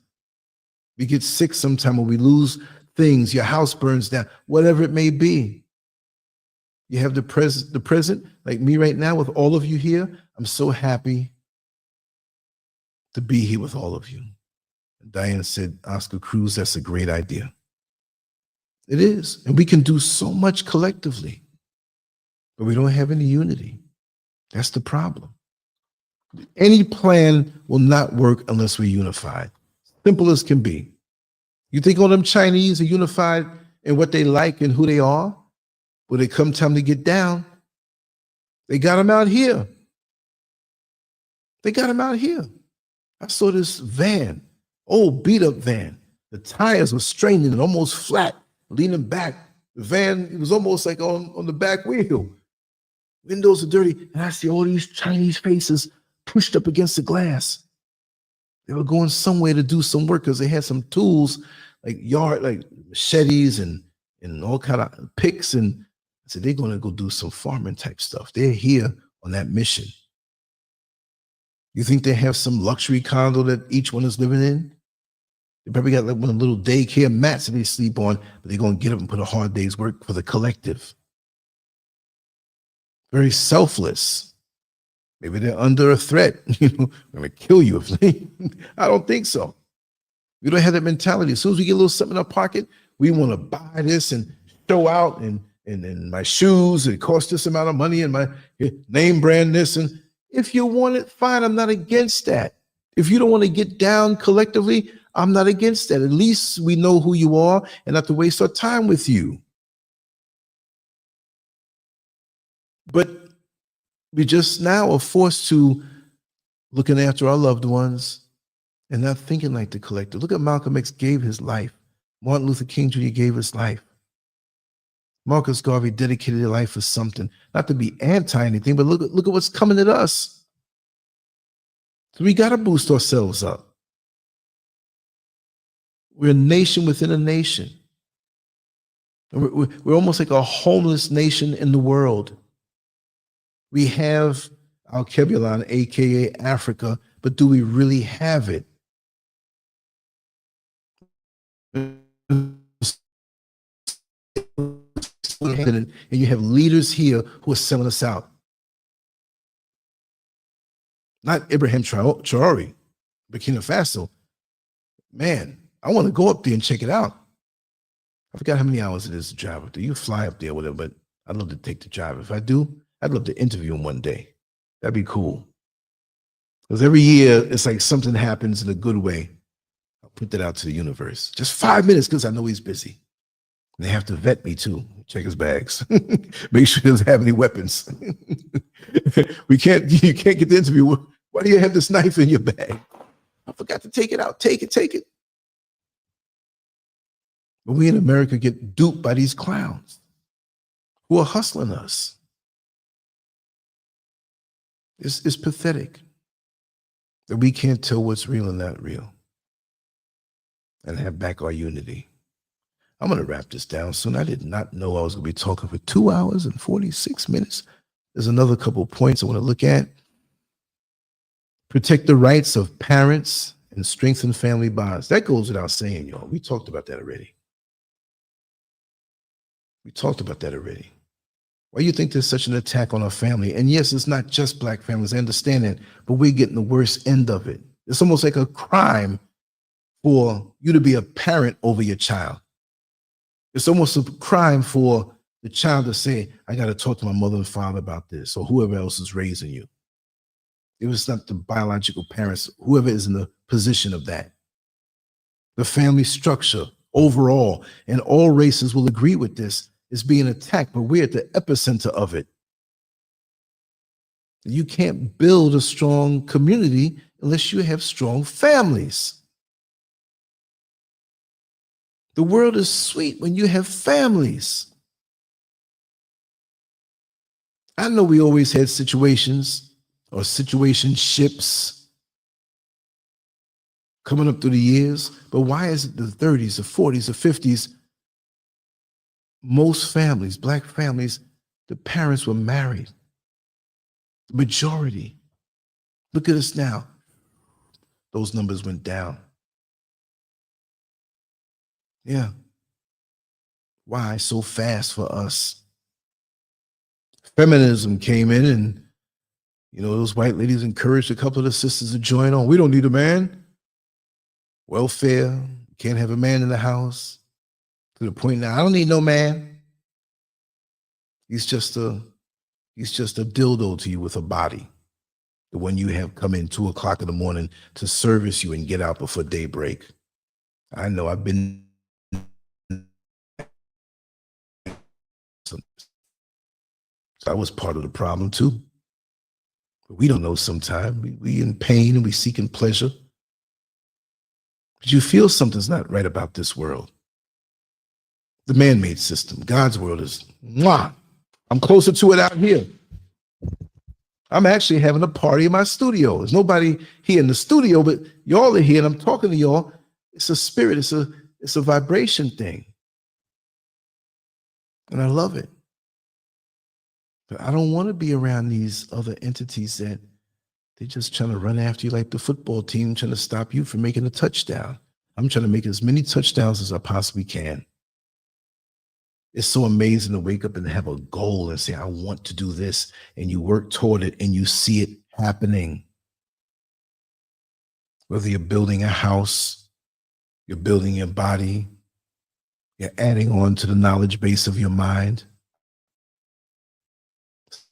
Self-taught, you're reading. You don't have to go to a college where they have a schedule. You schedule yourself. You might not get the degree by yourself, but the bottom line is that you can get any kind of knowledge you want. There's things that I'm going to study tomorrow. I taught myself all of this stuff with graphics and the internet, and you better keep on learning because things change. I didn't know jack crap when I got into this stuff in 2001. I had just moved down to Florida and I pushed the button to put the computer on and I called up people in New York. Yo, what's up, man? SCURV with you? You all right, man? You got an emergency? Yo, I put the computer on, it came on. Oh man, you called me for that? I was so happy. I was so happy. Let me tell you something that's spooky. I got a lot of debris under my back carport, right? And I have these roofing material because this is a metal roof that we have. So there's a couple of the strips that we keep, right? Because we're going to add on some parts and need some roofing, right? Still gonna have to buy more. We have them laid out there flat. The lizards, they could be big like that, heavy. They could be small. They get between there and they kind of hang out. So I got my window open, but I have bars on it. And sometime when they jump on that metal thing, it sounds like a human being back there. So just now it's like pop, pop, pop, pop, pop. Like it was jumping around with, they play around a lot with each other. But sometimes you forget and you're like, Twilight Zone type stuff, right? But yeah, we have to, for those hanging on, because like I say, my personal SCURV numbers is at 92 to 93% of us as a people, we're done. Even some who have some semblance of intelligence, but don't know how to put everything together. And we're not even just talking about black. We're talking about evil and good. We're talking about Satan and what's righteous. You can call it something else. You can say the negative energies of the universe. You can call it the devil or Satan, whatever, Beelzebub or whatever you want to call it. But it's them things you feel that are coming at you to rob you of your joy, to steal, kill, and destroy. We got to fight this thing every day because the more we shine out, the more our positive aura is, makes us more of a delicious target to take us out. See, when you out there doing whatever you want to do, he got you already. He ain't mess with you. He's going to make you feel good in your decadence because he got you. Oh man, I'm effed up, man. Man, damn girl, come see me. I ain't coming nowhere. You live in the alleyway. You pissed up pants. We're living in different planets, man. So many of us. We don't even know what's really going on. Being bombarded by fake news or altered news. Like when you look at what's put out now, it's like comic books had more respectability back in the day because that's what it was. You got grown people who are bugging out because Trump won. You got people who are bugging out because, just all these different things. Bizarro world. Like I said before, I did not think, I couldn't comprehend that this planet, this world would be the way it is. We have so much technology. We have people who call themselves leaders, yet we're on the verge of war. War? But you're making more weapons, making more nuclear arms. Why? If everything went off, this whole planet is done. Well, you're over there in Ghana. It don't matter. It's going to come over here and get me too. The water's going to be contaminated, the air, nuclear fallout, nuclear winter. We're all jacked up then. I'll be stuck down in my studio. I got one window right there going out. That's the way I designed it. I poured that bad boy up and living here. And even then, I'll be down here for 10 years. You know how stinking it'll be down here? I got to open the window sometime. Wow. Anyway, let me, yes, I am. That I was unhappy, but, to know life as much as I can now, because 10 years from now, I know life better. God willing, if I'm still here. So with each passing year, and like I said, I've always known certain things in my life where I was on this level, and there's other little things that I was involved in that I stayed down in there and I was lagging behind, and just like the weak link on the chain, it will be that link that breaks all the time. So you got to watch it. So the weak link on the chain has to be built up. And usually like the scar on your body, if you get a scar, that gets to be so strong more than the skin around it. So That's life, man. Life. God, there's so much I have to share. I think that was it on my notes. The fight for equity and freedom is ongoing, but we must remain vigilant and intentional in our actions. It's time to let go of outdated systems that no longer serve us and focus on building a future rooted in empowerment, self-determination, and community. Together, we can create a world where Black Americans thrive, not just survive. And again, this is not anti-white talk or anti. Everybody has their thing. They have their culture. They have their country. They have what they do, right? So I'm just saying it. I've been very angry many years ago. When I first started, I was angry, going through stuff and personal stuff and marital stuff and, the world. And, you feel you have something to offer. The world don't appreciate you. There's a lot of things the brothers and sisters have to go through. When you really get a realization of what this world is all about. And when you mature on so many different levels, you can handle it better. But just think of how many people don't get to that point of awareness and they just go off into being bitter, defeated, just gave up. All the talent in the world. We might have had the cure for AIDS or the cure for cancer, and it might have come from a young Black child that was just discouraged and he got into gangs and got shot up. There are many gifts that we missed out on. If you don't cultivate community and family and looking past sometime the things we have to take from each other, because we can be disrespectful to each other. So you have to have the presence of mind to say, you know what? Let me look past this because I don't know what this person's going through. Don't smack me in the face, I'm gonna smack you back. I'm not gonna have any compassion on you. And after I bust you up, then I'll sit down with you and we'll talk. Right? I'm just joking, y'all. I'm too old to fight with stuff. Although I'm one or two than me. Don't doubt me. Anyway, I'm gonna put the link out. I talked your ears off.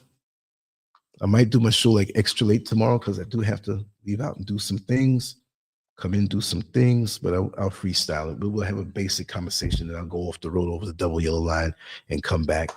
And every now and then I got to do that sometime to keep it entertaining, Oh, I'm going to sleep good tonight. Oh, I'm going to sleep good tonight. I'm going to sleep good tonight. Ooh. Yep. Anybody want to come in? I'll give you 90 seconds. Not rushing it, but we've been here just about 3 hours. And I'm probably going to go and talk in my sleep too. I always do that. I woke up the other morning. Not all the way waking up, and I was like, welcome to the LANCESCURV show. And I'm like, what did I just say? Wow. That seeped deep into my mind, right? Maybe I'll be in somebody's old folks' home. Welcome to the LANCESCURV show. Tonight we're going to talk about, and they could be there, the caretakers. Thinks he's running some kind of show. I heard he used to do this. I don't know, but he's so nice guy, but he's so crazy. That's what it is. Listen, y'all, I'm going to wrap this down. And no, we're not doing 2 shows tonight, but I do have my notes down for the other one. I just want to talk briefly about an electric car. I'm really thinking about trying it out, but I don't want to mess with the first model. I don't. It looks good, though. I got pictures and stuff I'll show what I do. I might do that little segment before I leave out. That way I'm free and clear until later on. I don't want to I hate to go out and know I'm coming back in for a show. I like to do it before I ever leave the house. And I've been in the house now for a long couple days. I've been in the house now for a couple days. I mean, I'm going out in the yard and everything, but leaving the actual property, I've been here. I love it. More comes out of me. I'm discovering myself. I feel like the teenage version of myself now, except I'm an older man now. It's such a good feeling to be centered that way and to be comfortable with your own company. Because I ain't gonna lie, sometime I'm way in the back of Mrs. SCURV and say, I'm way off in a different part. I'm laughing and talking to myself. She said, you talking to me? I'm telling jokes, singing songs. Oh man, so it's a good place to be in to detox that way. And let me see here. Yes, Sugar P, I see you. But I greeted everybody, I think. I hope I didn't miss anybody.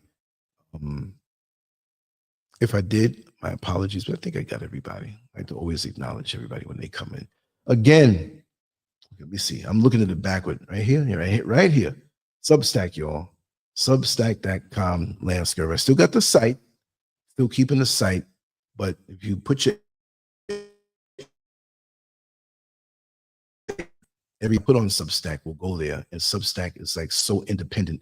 It's not a social media platform per se. It's blogging through email, right? So as soon as I put something up, like, okay, this show will go up with the article, the words that I just wrote, and you'll get it right in your email box. So you still got to be connected on YouTube, that when I do something new, the alert goes out, but everything I do will go on Substack, and there will be things that YouTube would not accept. See, when you're on Substack, you don't have to embed a YouTube video.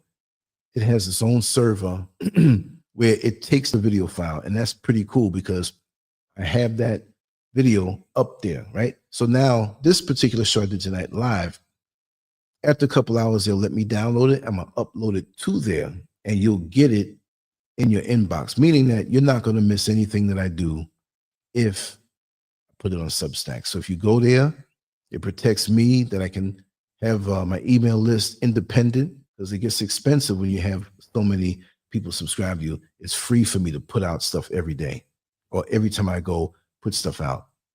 They got the free version. They got the where I can put content that's a little risque. I'll be talking some stuff. And there's a pay side where I think it's like $5 a month or whatever. Put everything there. So if you're on as a member on this YouTube channel or on Patreon, you can discontinue it. You can go there for free. You can be a paid member. There will be paid stuff that I can do everything under one roof and not have to worry about being censored, not have to worry about being shadow banned, because it's directly from me to you in your email box. All the time. I love it. I love it.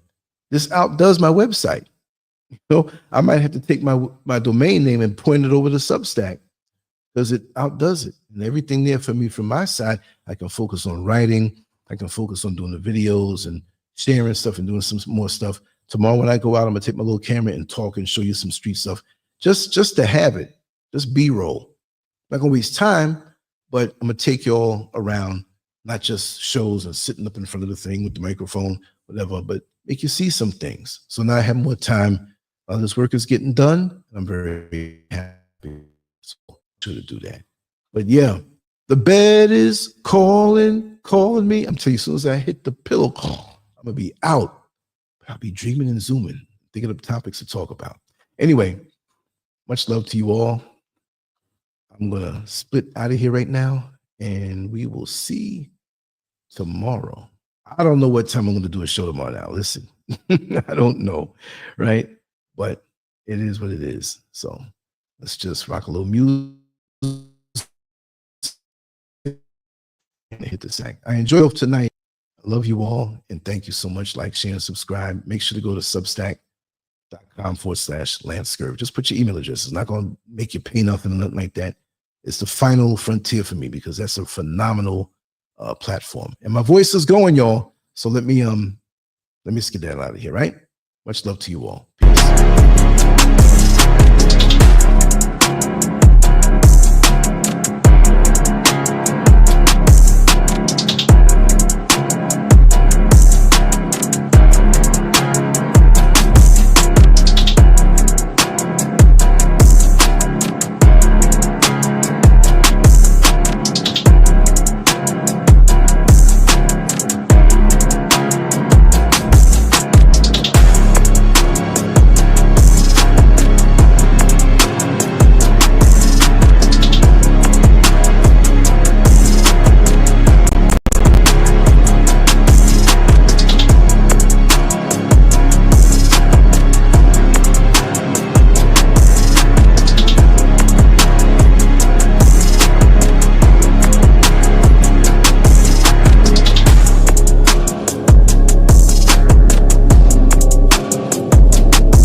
friend Lance.